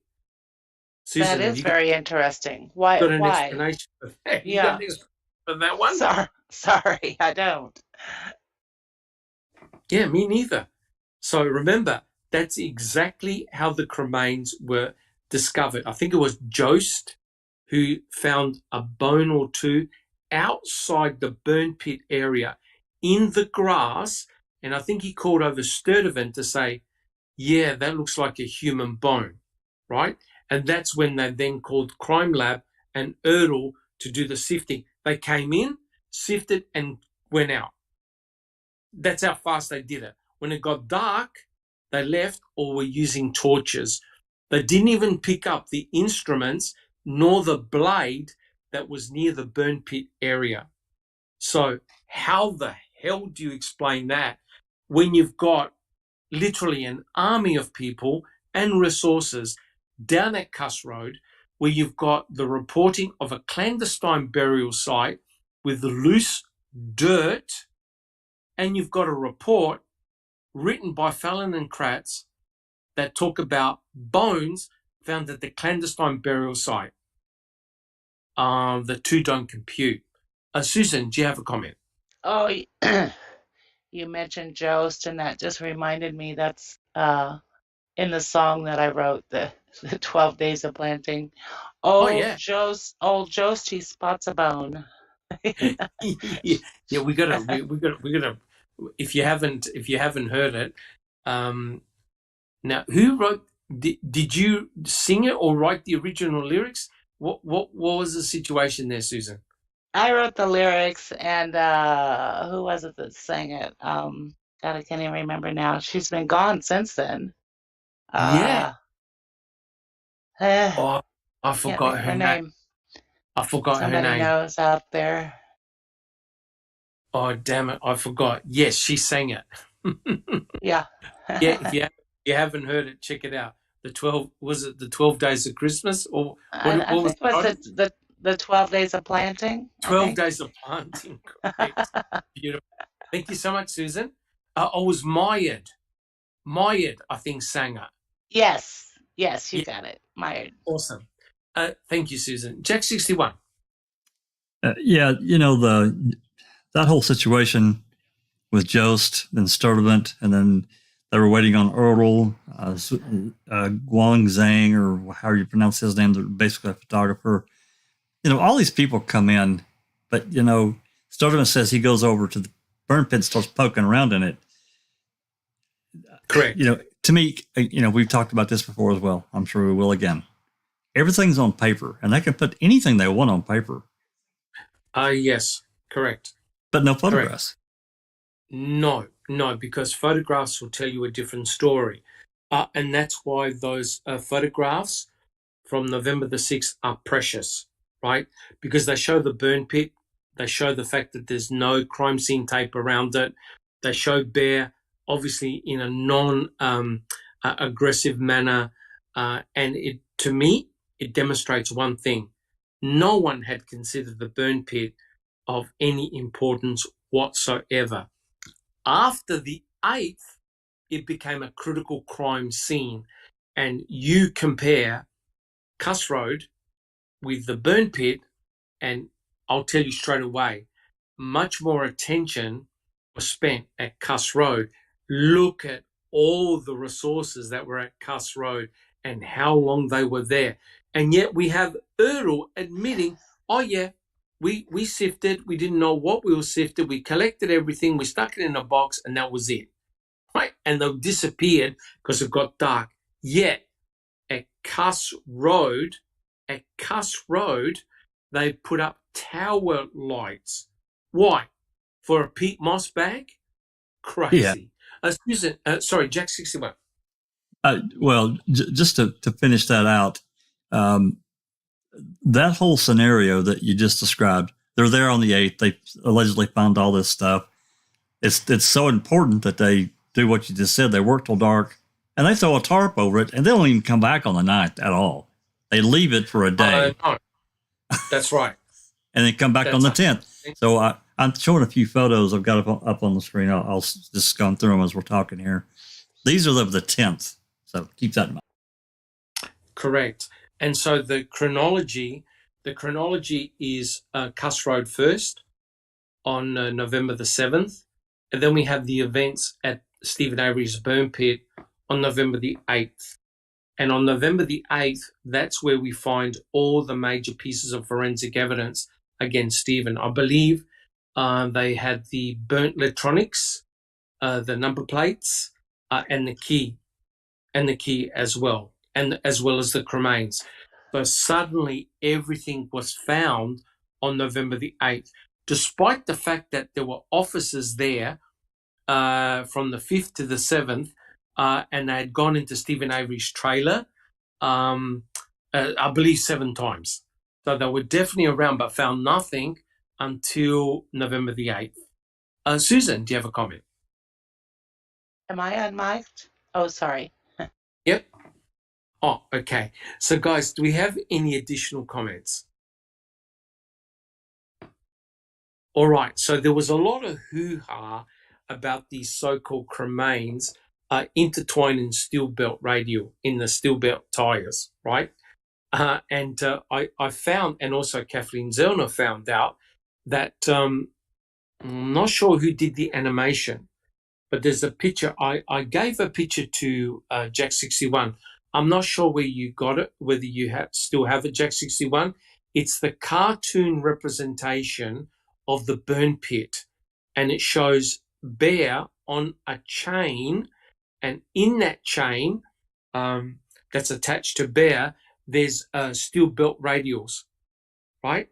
And so the idea is that because Bear was able to get very close to the fire pit, every time he walked across the fire pit area, part of the steel belt radial that was intertwined in his chain scraped along the ground and picked up tiny bone fragments, if indeed they were bone fragments and not other material, right? So it's not because Teresa Halbach was co-burnt with tires, it's because his chain was going across the grassy area and close to the burn pit, So it's acting like a sponge, right? And there's a picture that actually shows, it's a cartoon that shows Bear with a chain, and it shows the tire rim, the tire wires, and that's where they believe the bone fragments were intertwined, right? But again, this is another classic example of a lack of good, proper documentation. Jack 61. Yes, to answer your question, I think I've still got it, and I'll look here just in a second for that photo. Yeah, that was Trooper Austin that did that work for the Trooper Wisconsin. Austin. Yep, he was in a part Yep. of the state troopers reconstruction unit. And lastly, I want to say hello to little sister, Just Rhonda. Hey, Just Rhonda, you want to say hi? Good to be here. I finally made it. Sorry I'm so late. No problems at all. Great to see you here. It's good to be back. Fantastic. Fantastic. Thank you, Just Rhonda. Susan, do you have a comment? Yeah, I just want to say, if I was a taxpayer in Wisconsin, I would be so pissed. I don't know how much money they paid Austin to do that cartoon, but it was ridiculous. It was completely unneeded, and it wasn't even accurate. The important thing is this. Here's the question. Why didn't they take the jury for a tour of the Avery salvage site at the critical crime scenes? Why didn't they do that? Why did they resort to literally destroying Stephen Avery's trailer, left it trashed, and they took away the complete burn pit? Alice, do you have a comment? Because the answer to your question, Doc, is because if that jury went out to that property and actually seen it with their own eyes, they would have came to the same conclusion that everybody else has come to, bar the law enforcement, and that is that there was no way in hell that Stephen done what they are trying to say that he done. Not in that trailer, not in that fire pit. So the only way that they could put it across to the jury to get the factor was to do a stupid diagram like what's on the screen. You know what I mean? Because if they went to that site, there is no way in hell I think the jury would have convicted them. But how crazy, because you could actually see it in one of the videos, the guys were measuring up chairs and cupboards in Stephen Avery's room. They were actually measuring chairs, cupboards, whatever for. Who the hell wants to see a 3D reconstruction of a trailer when you have the original crime scene photos? Why? Exactly. Imagine the number of hours that took and what it Huge. cost Yep. to do that. I mean, it's just crazy. Plus, they didn't have a burn pit to show the jury if they took them out there. Correct. That's 100% correct. Thank you, Susan. Alice, do you have a comment? They did the same in the Luke Mitchell case, Doc. They built a replica of the wall. Oh, that's right. And the V-break in the wall as well. And they used that at court. Now, I'm not 100% certain if the jury actually went out to the site itself. I think I heard somewhere that they did. But they even made a replica of the wall and had that in the court. Correct. You know, so that was a waste of money as well, especially if they went out to the scene as well. You know what I mean? That's a thing for law enforcement to do. They spend silly amounts of money on things that are not really important enough because, I mean, the diagrams that's in this case, they could have easily took them out to the site. The stuff that was in Luke's case, they could have done exactly the same, you know. But they spent money coming out to America to go to the FBI to get a profile of Jodie's killer, and because that profile didn't match Luke, they ignored it. Yes. You know? So it doesn't surprise me that the law enforcement have went to this standard and this type of thing because they knew that they had nowhere to go.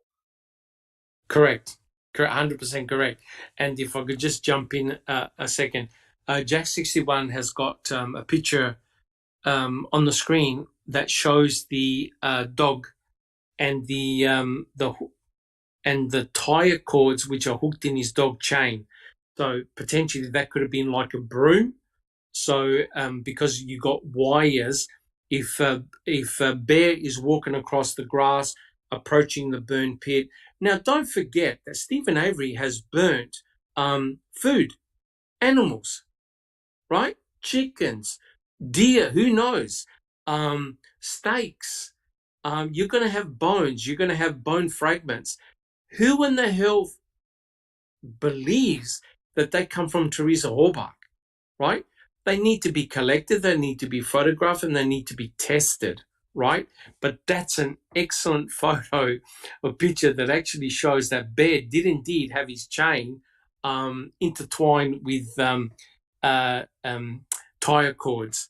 So the belief is that when he was going on the grass, he was actually scooping up debris that got caught up in the tire cords. And as you can see, if Jack 61 expands the picture a little bit, you can see that the seat that they burnt is nowhere near the burn pit. It's on the side of the burn pit because a lot of guilters make the argument that they put the seat on top of Teresa Halbach and used it as a source of fuel. And of course, hey, did they actually test the seat? Is there any human flesh? Is there any DNA on there? Is there any evidence of blood? Anything? No, right? They didn't test any of that material. They didn't even test the things like the shovel, the hammer, and other implements that were near the burn pit. They never proved that they were connected to the murder of Teresa Halbach. Jack 61. Yeah, I wasn't sure if this was the photograph that you were wanting me to put up. This is the first one I came back to. Yeah. Okay. All right. Yep. Perfect. Absolutely. So to me, it seems crazy not to have brought out the jury to the site so they can visually see how ridiculous the state scenario was. And especially imagine if they walked inside Stephen Avery's bedroom, right? They would have seen straight away that there was no one restrained there and it was tiny. Neville, did you have a comment? Add to the list of items that they did not test was the bone saw. Oh, that's correct. The bone saw was in Bob Yunder's trailer, garage. Remember there are pictures of a deer that's been dismembered, hanging up, right? And right on the ground, you see blood and you also see a bone saw. I don't believe they tested the bone saw at all, right? So this is another example of tunnel vision. The focus was on Stephen Avery and nowhere else, which is truly remarkable. All right, guys. I reckon we do one more question. We've covered a lot. Are there any comments so far, guys? Anything in chat or any other comments or questions? All right. Okay, guys, I reckon we do one more question. Oh, I'm sorry. Andy, Sorry. Andy B's here. Andy B. Hey, Andy B. Neville, He do you was have a there comment? at the end. Yes, He I came have at a the question. end. Yeah. Do we think that law enforcement gulped up Kratz's story? Did they actually believe that that's exactly what happened? Because Pagel was there to kind of confirm. He didn't object to anything. So did they think that that's actually what happened? Well, put it this way. Kratz, Garn, and Fallon, they are the senior prosecuting attorneys. So they're the ones that present the case. Whether law enforcement believe them or not, I don't think they're going to express that type of opinion. You know what I mean? They just towed the line. If this is what the investigators found, they go with that story. And Neville. Yeah, thank you. No problems. All right, guys. What we'll do one more question. and then we'll call it quits. Now, this section here, we'll start it because I think it is important. It's entitled The Bullet, right? So we've left the burn pit, we've left the cremains, we're now talking about the bullet. And by the bullet, we're talking about item FL. Now, guys, we know that item FL is extremely, extremely dodgy. Does anyone on the panel want to suggest why item FL is such a dodgy piece of forensic evidence? Who would like to have a go? Jack 61. Where do I start? Why is item FL such a dodgy piece of forensic evidence? There are a couple of, well, actually, there's several reasons, but one of the biggest ones for me, you know, I'm not a scientist, you are, but the way that it's all tries to be explained by Culhane and what she pulled with her deviation request. Yeah, her deviation request. She submitted it unsigned by her supervisor, which my guess is that her supervisor told her to go stick it in her ass. She wasn't going to sign such garbage. Oh, that's correct. You know, that test result should have been, from my understanding, should have been thrown out and said, I don't know what, I'm lost on the word, that it should have been ruled as inadmissible. But you know, because you know she screwed the test up and she screwed up the control sample, but that part of it, and also, as you pointed out before, she was lazy and still had Teresa Halbach's DNA samples in her cupboard. That's correct.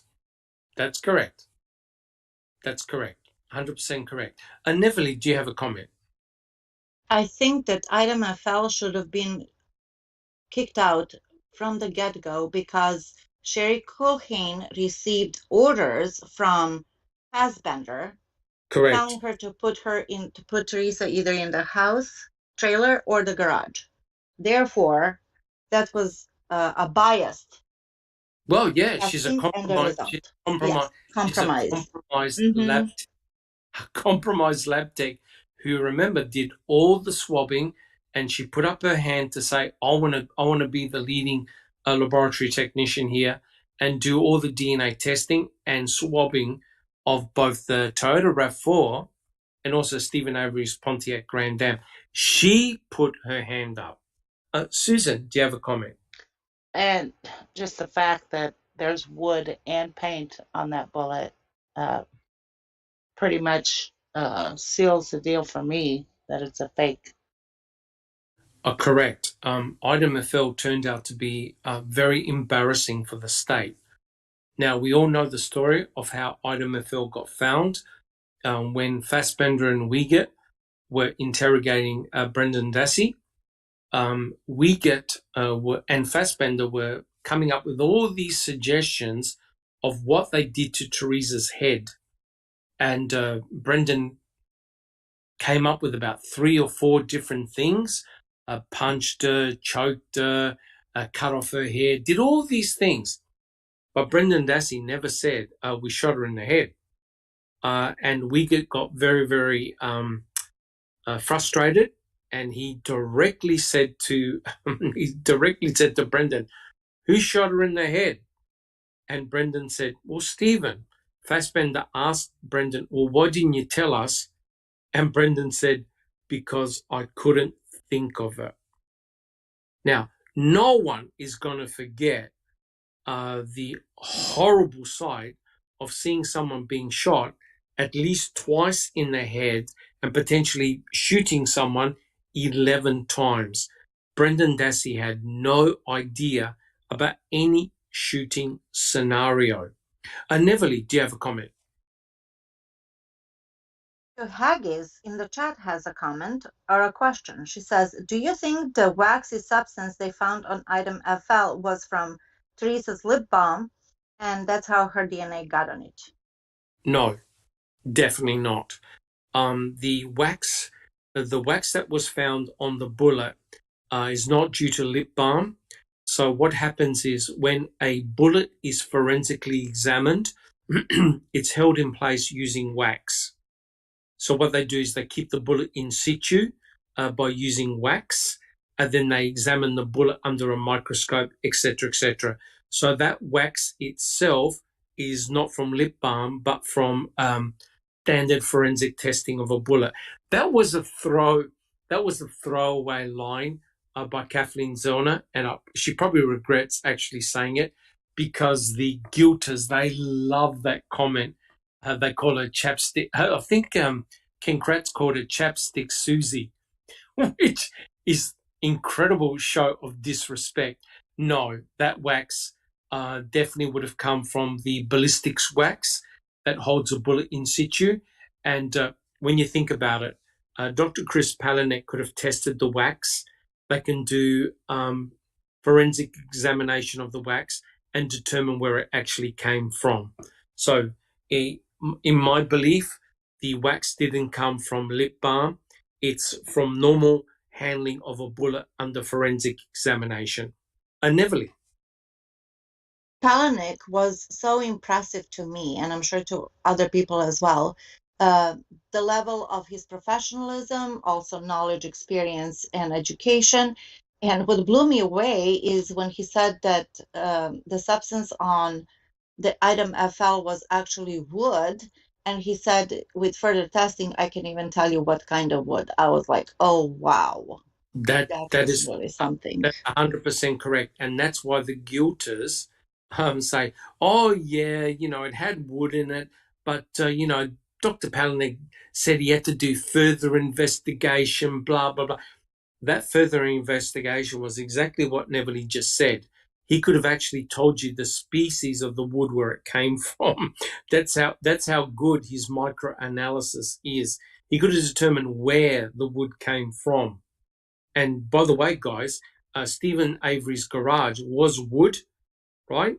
And so Kathleen Zellner was actually able to reproduce item FL by shooting bullets into the garage and having a look at them under a microscope. They look like item FL. So item FL was completely debunked of causing Teresa Halbach's death by going through her skull. That wasn't the bullet that killed her, but we'll talk about it in a second. Jack 61.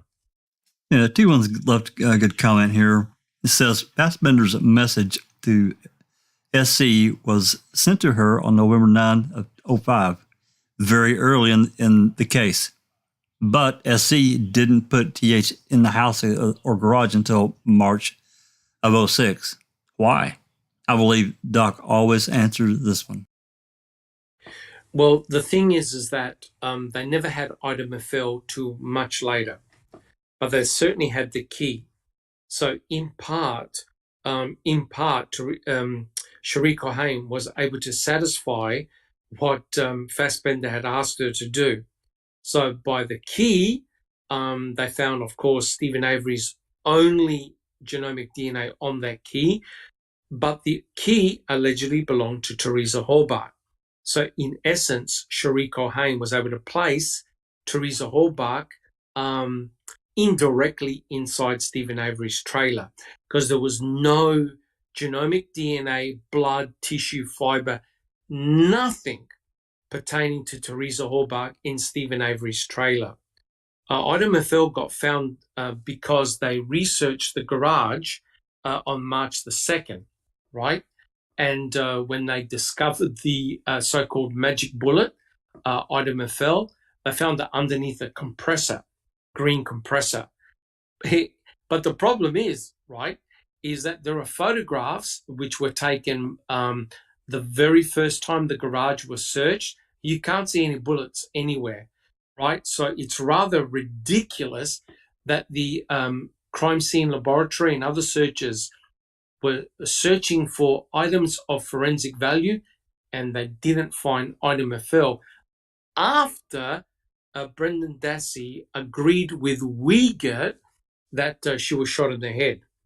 Now, 2 bullet fragments were found, item FL, item FK. Item FK was lodged in concrete and they completely missed it the first time round. Item FK, they could not match it up to the rifle in Stephen Avery's bedroom, but they were able to match up item FL to the rifle, which was Roland Johnson's rifle. Now, the ridiculous thing is this. Roland Johnson admitted on the stand that he had fired 3,000 rounds, .22 rounds, from that rifle, and that rifle had belonged to Roland Johnson. He also admitted shooting at gophers, rabbits, all around the garage, right? So it's very likely item FL wasn't shot by Stephen, but was in actual fact shot by Roland Johnson. Item FL appears to have been shot from outside the garage, went through the garage wall, and likely came out of the wall when they were jackhammering the concrete. So either it fell to where it was, allegedly dust-free, which is completely ridiculous, or it was placed there. Jack 61. Now, BW Haggis has a question. How many times was the garage searched, and how many other bullets were found in the garage? That's a good question. They never found, the garage was searched several times. They never found any bullet fragments, but they did find spent cartridges, right? Spent shells. But the reality was there were spent shells everywhere. This is a rural community. It's no big deal. There are spent shells, spent cartridges absolutely everywhere. And I believe there's a phone call or there's a document where Stephen used to complain that he had to pick up the cartridges when he was mowing the lawn because the blades would shoot off the cartridges everywhere. So having cartridges around the place was not nefarious at all. They didn't find item FL and item FK until, I believe, March the 2nd. Now, in regards to item FL, Luke Haig, I believe it was, had fired bullets, .22 bullets, into bovine scapulars, which were the thickness of a human skull. He then took those bullet fragments and he gave them to Dr. Chris Palahniuk. And what he discovered was even after he had washed the bullets in order to extract DNA from the bullet, embedded in the soft lead were bone shards, right? So if you fire a bullet into a bone or a skull, because of the lead, it's going to pick up bone shards, right?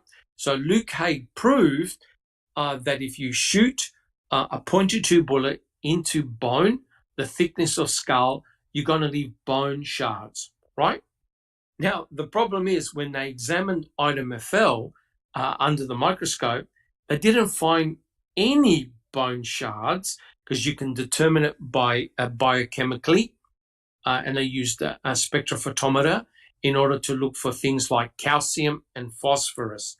They found none in item FL, but in item FL, they found wooden shards embedded in the lead. They found red paint, and they also found a wax, right? So for a bullet to pick up wooden shards, it has to hit a wooden object at high velocity, right? So Kathleen Zellner absolutely replicated item FL by shooting bullets through the garage wall. Those bullets resembled item FL in that they contain wooden shards. The fact that it's got red paint probably is the red paint of the wall, because if you have a look at Stephen Avery's garage, there's some red in it, and furthermore, there's potential cabinets or cupboards that were red as well. So there's no way that item FL had killed Teresa Halbach or went through skull. So but here's the interesting thing. The interesting thing is that when Cherie Cohen washed the bullet, she found the genomic DNA profile belonging to Teresa Halbach. Now, this is truly remarkable, right? Because for a bullet to have DNA, it's got to go through either skull or it's got to go through the body, and it's got to have blood or tissue, right? Because that's your source of your genomic DNA. So let's get this straight, guys. In the entire salvage yard, outside the RAV4, the only DNA belonging to Teresa Horbach is on item FL, nowhere else. In the garage, in the trailer, nowhere else do you find genomic DNA belonging to Teresa Horbach. And it's true what Jack61 said. Cherie Cohen was handling genomic DNA from Teresa Horbach at her bench. And it's extremely easy to cross-contaminate samples, right? Now, it just so happens that when you do an experiment, any experiment, you always do controls. And what had happened was, to Cherie Cohen's absolute shock, she had contaminated the PCR negative control with her own DNA. Her laboratory manual says, if you contaminate a control, you discard every result, you throw everything out, and you start again. That's standard operating procedures. Now, I've worked in a professional laboratory. I was a molecular biologist, and I taught molecular biology. So I know what the procedures are. I know what the rules and regulations are. The most important thing in an experiment is the controls. If you stuff up the controls, you restart again. One problem, Jack 61, what was the problem that Cherie Cohen faced with item FL? She used up all the DNA. She couldn't, so she wanted a molecule. All right, now listen to this, guys. Cherie Cohen had used up all the genomic DNA from the bullet, and she also used all the genomic DNA from the key. What did Fassbender ask Cherie Cohen? Try to put her in his house or garage. And it just so happens the bullet and the key cannot be done again. The experiment cannot be done again. Why? All the DNA is gone. Now that is incredibly suspicious. So Cohen had a problem. She couldn't re-extract the DNA. That bullet was the game changer for the state because it proved Brendan Dassey's narrative. Oh my God, they actually shot Teresa Horbach in the garage, right? Despite the fact that Brendan Dassey initially said they shot Teresa Horbach outside the garage, but Fassbender and Wiegert were having none of that. So now item FL was critical for the state because it closed the case, right? It closed the case. It meant that what Brendan had said was indeed true. But there's a problem. Because she contaminated the negative control, you had to redo the experiment. She couldn't do it. So she requested something that has never been done before. She requested a deviation request form that was not signed by her supervisor, as was required by law. To make matters worse, the deviation can only be used for exclusionary purposes. Cohen wanted to use it for inclusionary purposes. So she broke several rules and regulations that have been part of science for over 100 years. Now, I'm telling you right now, guys, if there's anybody in the chat, please let me know if you have a scientific background. Please tell me if you're a scientist or you have a scientific background. I'll be very, very interested to know if someone has got a scientific background. But I'm telling you right now, even a high school student will tell you, if you stuff up a control, it's no big deal. You simply repeat the experiment again. You cannot put forward a result when your control has been contaminated because, as Strang and Buting have said, If you contaminate the control, it means you have a contamination event, which means how do you know that Culhane didn't cross-contaminate the item-FL tube? You don't. So hence, you chuck everything out and you start again. It's like, guys, if you crack an egg and you're making a cake and you drop parts of the shell of the egg in the cake mix, do you use the cake mix or do you throw it all out and you start again? That's how ridiculous item-FL is and how ridiculous the guilters are. And I've argued with many of them on item-FL. Jack 61. Denny has a question. Dr. Silkman, can you explain how she, Sherry Culhane, still has a job? Yeah. Sherry Culhane got Stephen back in prison. So remember, this case is all DNA based. Everything, all the forensic evidence is DNA based. She did all the swabbing. She did all the PCR analysis, and her results were very favorable to the state, damning to Stephen Avery and the defense. And I have no doubt that she probably got a promotion for what she did. But I'm telling you now, as a fellow scientist, I am truly shocked and disgusted in item-FL, the way it was handled, as well as other pieces of forensic evidence. But now, here's the problem.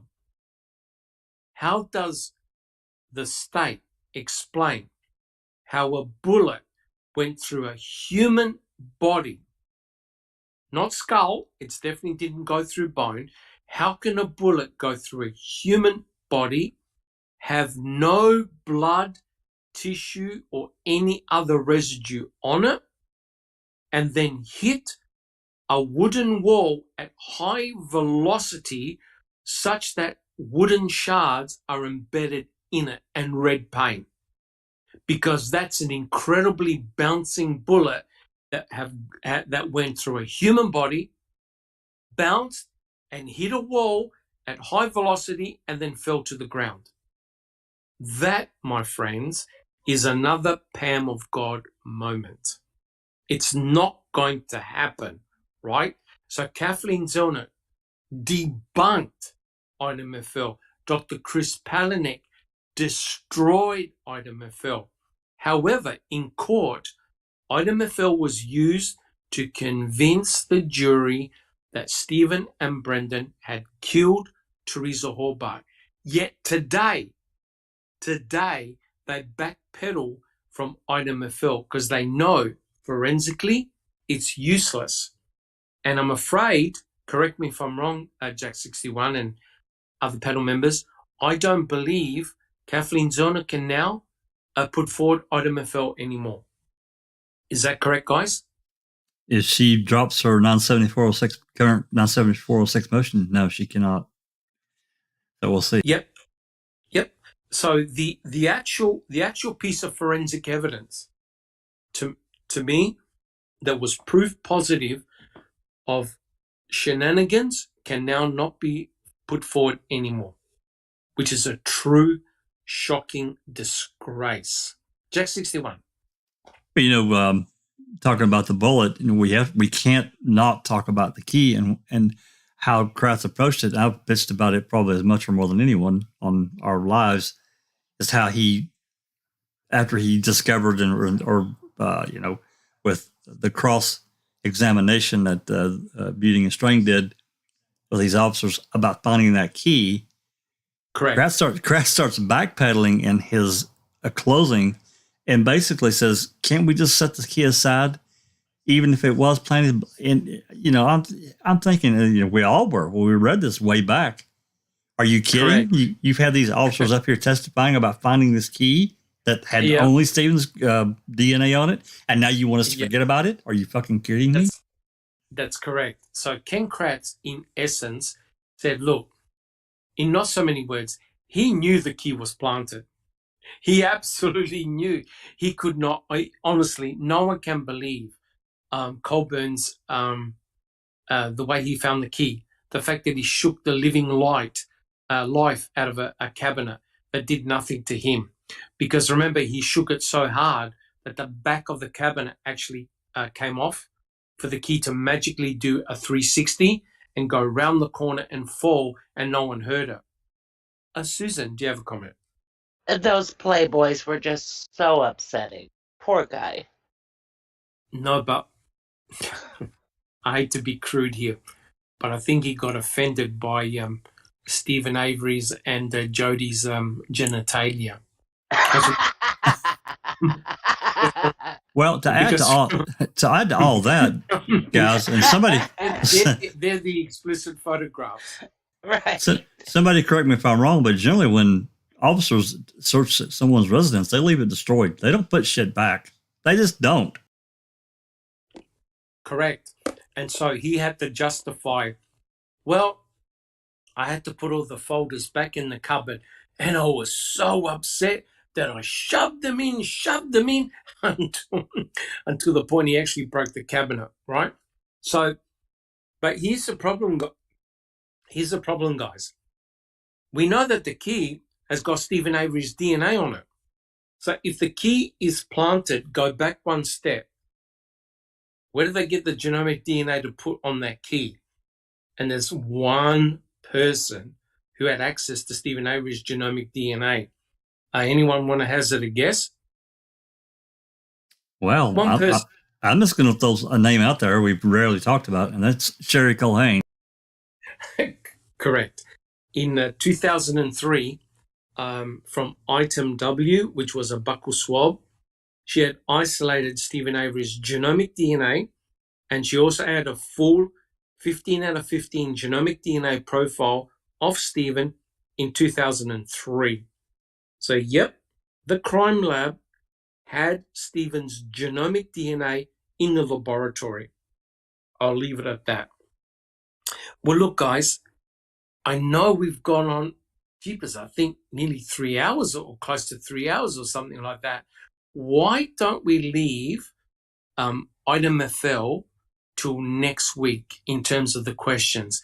Because there's a lot I want to talk about item FL. It is such a critical piece of forensic evidence, and it truly explains the shenanigans and how desperate the state were to ensure that item FL was submitted as evidence, right? Because remember, Neverly, do you remember what Norm Garn said during the press conference when it came to item FL? Do you remember what he said? Do you remember Neverly? Or maybe Neverly's doing something. Jack 61, what did Norm Garn say? Well, you just got to use common sense. That's what they did. They just used common sense. He just broke every fucking law of science that is sacred, that even a high school student knows. You don't muck around with the laws of science. That's why you have rules. Guys, she is in a forensic laboratory. She handles forensic evidence. That forensic evidence is going to put you or I either in prison or out of prison. So therefore, someone working in a forensic laboratory is held to a higher standard. You can't be 90% accurate. You have to be 100% accurate. When you have contamination in a control, all bets are off, right? And I'll argue with any guilter. I don't care who you are, who your credentials are. I know I'm correct, 100% correct. Jack 61. And not only all that, and we've discussed this before, when you know that you got one piece of evidence that's planted, everything is done. You're done. Everything's in question now. 100% correct. And again, this is coming from a senior prosecuting attorney, because he knew that key looked so bad. He was essentially asking the jury, I beg forgiveness. You know, can you put the key aside with these fine officers? In other words, it's called salting the evidence, right? So in their minds, they thought that Stephen Avery was guilty. They needed to plant forensic evidence to absolutely ensure his guilt. And in my opinion, that's why if the cremains and electronics were found, at Cuss Road, they absolutely had to bring it back to the salvage yard, because no one would believe that Stephen Avery had murdered Teresa Halbach at Cuss Road, right? Because remember, what they said was that Teresa and her RAV4 had never left the property. And we've got a really weird situation here, because Bobby Dassey said when he left to go bow hunting, he still saw Teresa Halbach's RAV4 where she had parked it, right? So now you're starting to think, how on earth are we going to sell this murder that allegedly took place off the salvage yard? It doesn't work. So you bring everything back. So the officers could have thought, yep, Stephen did this, but we're never going to be able to sell it. Let's bring it all back. But there's one thing that they didn't think of. They didn't think of the cremains found at the Manitowoc County gravel pit, which completely destroyed their theory and position, because those cremains were found after the cremains in the burn pit, so they couldn't grab them and add them. So now Kratz had to explain, what are cremains doing in at least three different geolocations? And that's why Kathleen Zellner wanted to present all of this in front of a judge to say, Judge, look how ridiculous this story is. So, you know, item FL was crucial, guys. It was crucial. So, guys, I reckon what we'll do, we'll finish here. I think it's a good spot. Next week, we'll pick it up and we'll talk about the bullet. The bullet is very, very important. Guys, is everyone happy with that? Do we have any more questions in chat? Jack 61. Yeah, I think we're pretty good. I've been looking at chat and basically just been listening to your excellent explanation, and so I think we're okay. You know, it sort of saddens me in a way, and Jack 61 will back me up on this. How a lot of guilters, either on Reddit or on Facebook, have questioned my credentials. Not only that, they try to find out who I was and whether I was real and whether I actually have 3 university degrees. And I actually landed in, I found I was alerted that people were discussing me, and I actually jumped into the chat. Let me tell you right now, I said, here I am, question me. What do you want to know? I've never seen the original poster delete his post. He immediately deleted the post and ran out of the chat. And then I started having these big arguments with guilters on Facebook about item FL. And listen, if you ever encounter a guilter and they say to you, yeah, item FL was perfectly admissible, walk away. Don't waste your time. It means that they're, 1, not a scientist, and 2, they do not understand easy high school level scientific principles and the importance of controls. Do not waste your time. All right, guys, I reckon what we'll do, we'll go down the panel, tell us how you're coming along and what you've been doing. Alice. Thanks, Doc.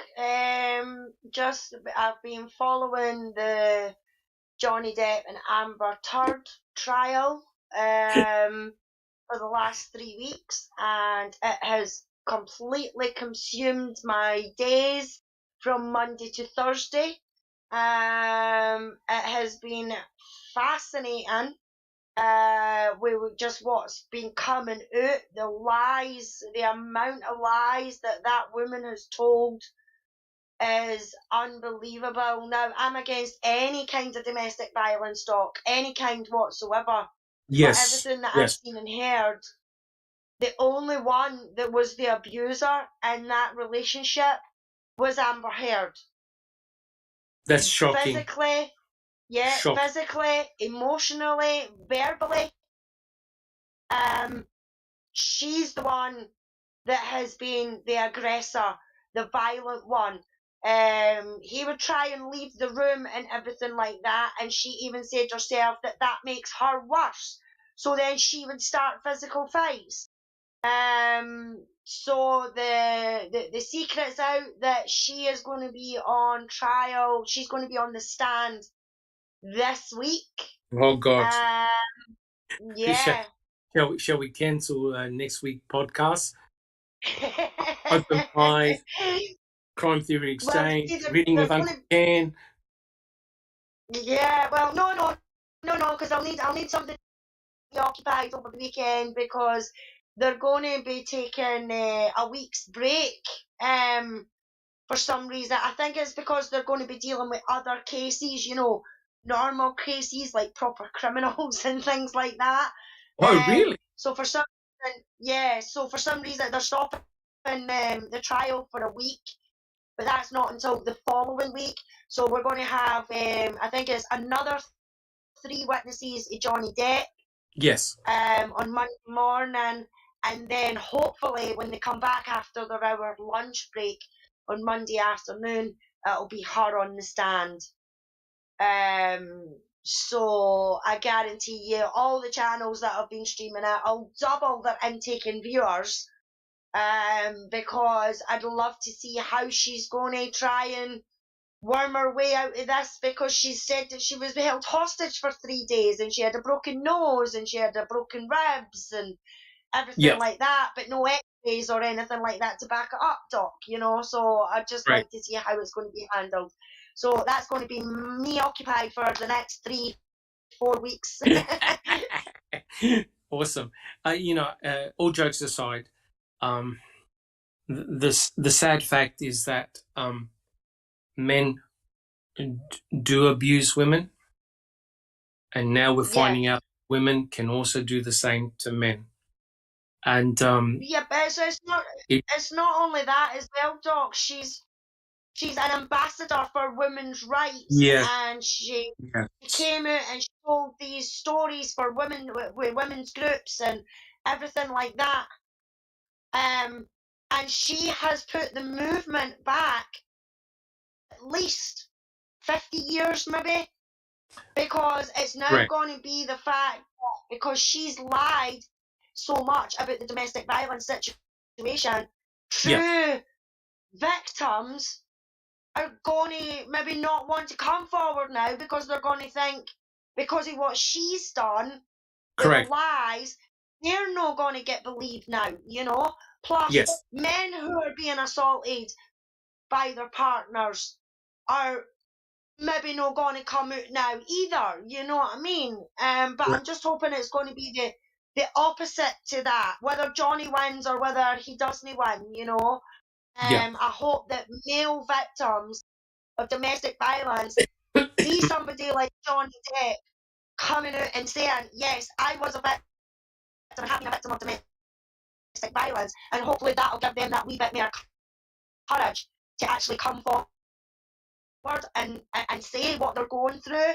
But it's just the women victims that I'm a bit concerned about now, because of what she's done with the lies. They're going to think that they might not be believed even more now. It was hard enough for them to be believed before all of this, Correct.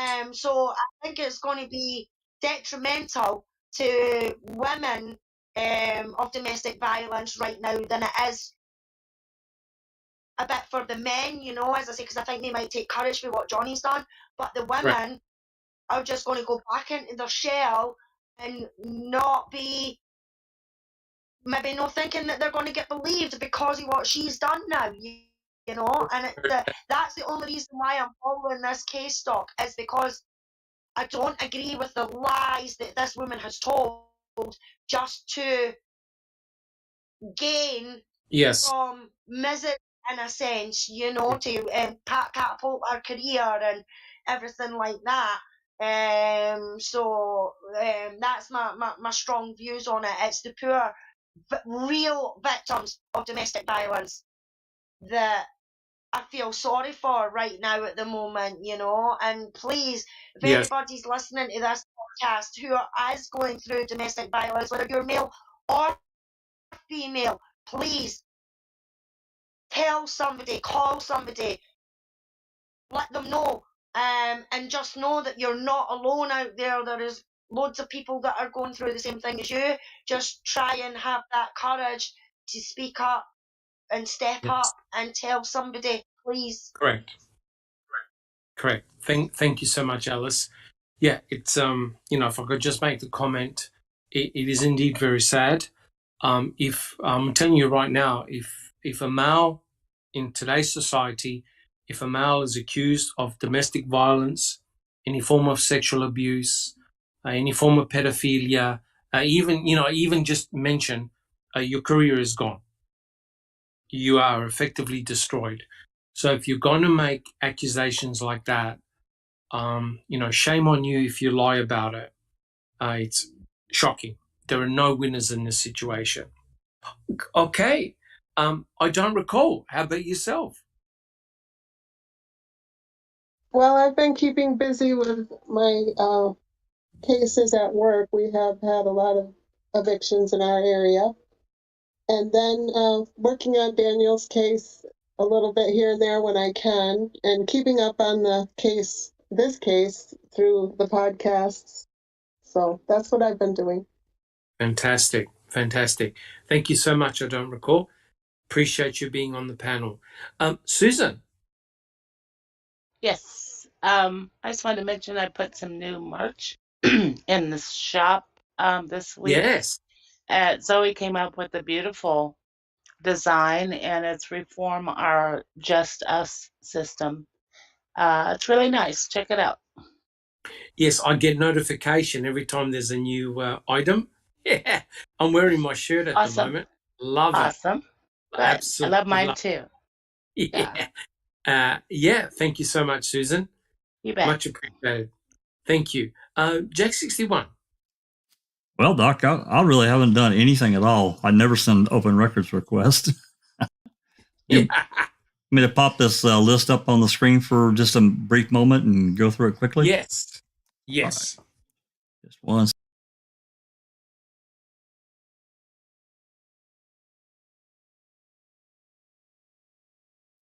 That's going to pop in there. And this is an open records request that I sent in mid-March. It was actually March 15th. And I got a reply yesterday that they've approved everything that I asked for, which I'm blown away, except for the first one. They say they don't have it. And then some of these are already out there, but we don't have our own copy at FilePlay, so I wanted to get those. And you'll see if you look down through the list, number 6, Jody Stokowski interview. Number 7, Jody Stokowski, CDR property. And I tried to, everything that I requested, I tried to attach a property tag to it so there was no ambiguity. They knew exactly what I wanted. Let's see, there's another one here. I probably went by it. Let me see. Number.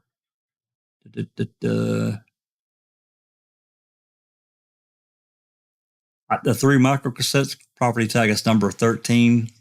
I don't know what that is. I also tried to copy what was in the ledger. So it was, completely identified. That's what it said. That's all it said. So that's how I wrote it. Recording from MTSO radio traffic. 32 CDs. 2 CDs. Yeah, I don't know what they are. I don't know. I really don't know. I don't know what they are. there's another one here. I went by it. And I'm gonna digital photos, VHS tip. The DCI. I don't know which one of these tags it is, but the DCI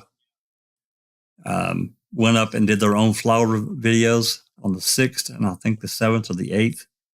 We don't have those out, so we'll be getting those as we're done on VHS tape that were converted to, over to CD. So we're going to be getting those. There's also, number 15, CD containing interviews of Brendan and Stephen. These, as far as I know, these have never been released. It's property tag 7829. 7829. And then these last two, I know they've never been released. As far as I know, they haven't. I've looked, trust me. And other people have requested 16 and 17. That's property tag 78, 27, and 28. This should be every call from October 28th through December 6th. Bloody hell. So that's truly unbelievable, J-Jax. Unbelievable. Yep. Well, I think you've assured at least another 200 open mics. Easy. Well, it should be interesting. Some of these should be definitely some new information that we've never seen before. Where it goes, we never know, where something's going to lead us to the next step. But at least it is new. It's new information that we haven't seen. So fantastic. And look, I'm sure everyone has the same sentiments that this is the advantage of working in a group and a team. And, not everyone can be an expert at DNA. Not everyone can be an expert at, FOIAing or doing presentations. But by God, being part of a team, the Foul Play team, it means that we can all use our talents, right? Susan, Zoe, everybody on the panel has got their own passion, their own skill set. And, we can bring that as one package. And that's why we do the different podcasts. And that's why we've got an extensive library, right? No one person can do all of that, right?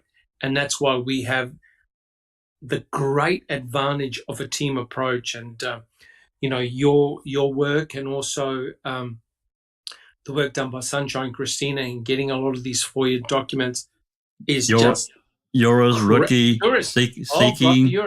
Yeah, correct. Yeah. And there are many fine Redditors who do a lot of excellent posts and discussions, and we're all very, very thankful for them. Yeah, I mean, you think about a guy like Tim Tedious that is so detailed, and so he has such a really excellent memory, and he's able to put things together that it's like that document that he just happened to think about in relation to that disturbed Earth search warrant, unfollowed search warrant. My God, man, that was so fantastic. Anyway, you're correct. You're correct. The team approach, everybody brings something to the table. It's great. Correct. No, awesome. Thank you so much, Jack 61. Just Rhonda. Thank you, Doc. I haven't been doing much of anything, actually. I started my job training a couple of weeks ago, and then I got really sick. So I've been kind of bedbound for the last several days. And so while I've just been not feeling well and doing much of anything, I've been right with Alice and Dark Side and Neverly and watching Johnny Depp and another person who's addicted. Oh yeah, it's crazy. I agree with everything Alice said. I'm not going to repeat it, but it's astounding. It's absolutely astounding. And we can talk about it just being all Hollywood hype and bullshit and whatever. And for the most part, that's right. That's true. But there's a much bigger picture here, and it goes to what Alice was saying about the reality and the tragedy and the ugliness of domestic violence. And correct. what Amber Heard has done has damaged, the movement altogether as far as women and men speaking Yes. up for their rights in their abuse. So, um, you can make fun of us and tease us and, ridicule us or whatever, but really there's a bigger picture to the whole thing, and that is that, what's happened to men and women who are true victims of domestic violence, and Yes. things will change, and things have changed, and it's very sad. So um, I'll probably watch the next probably Monday and Tuesday, and I don't know if I can write my own schedule at work, and so which is Yeah. really awesome. So Fantastic. I might still be able to catch the trial every day before I have to go into Yeah. work in the Yeah. afternoon. It, Awesome. it keeps me down and keeps me recovering. So You look after yourself. That's the yeah, number one important thing. You got to look after yourself, and it's great that you're on the panel, just Rhonda. Thank you so thank you, much. thank you. Now, I don't think Neverly can hear us. Yes, I don't think she can hear us at this stage. But look, guys, I'd like to thank everyone in chat for coming along. Thank you so much for your support. We do this for you guys to help the community. And like I said, I want to give a big shout out to Jeff Jones. Please check out his YouTube channel. He's doing some really great stuff, great discussions there, and it's been a lot of fun to be on his panel. Thank you so much, guys, who are in chat. Your support is very, very precious to us. If you like what we do, please leave your DNA on the thumbs up button, and we will catch you all next week. I would like to thank my panel members for their incredible wisdom and knowledge and information. And guys, we will all see you next week as we continue the Reading with Uncle Ken podcast. And Jack 61, is there an open mic this week? Probably not, unless something comes up in the next, little while. We've done quite a bit this past week, so we may give tomorrow a rest. But yeah, probably not. But maybe something through the week, but for tomorrow, probably not. Sounds good. Fantastic. Thank you so much, guys. Take care, and we'll all catch you next week. This has been a Foul Play production.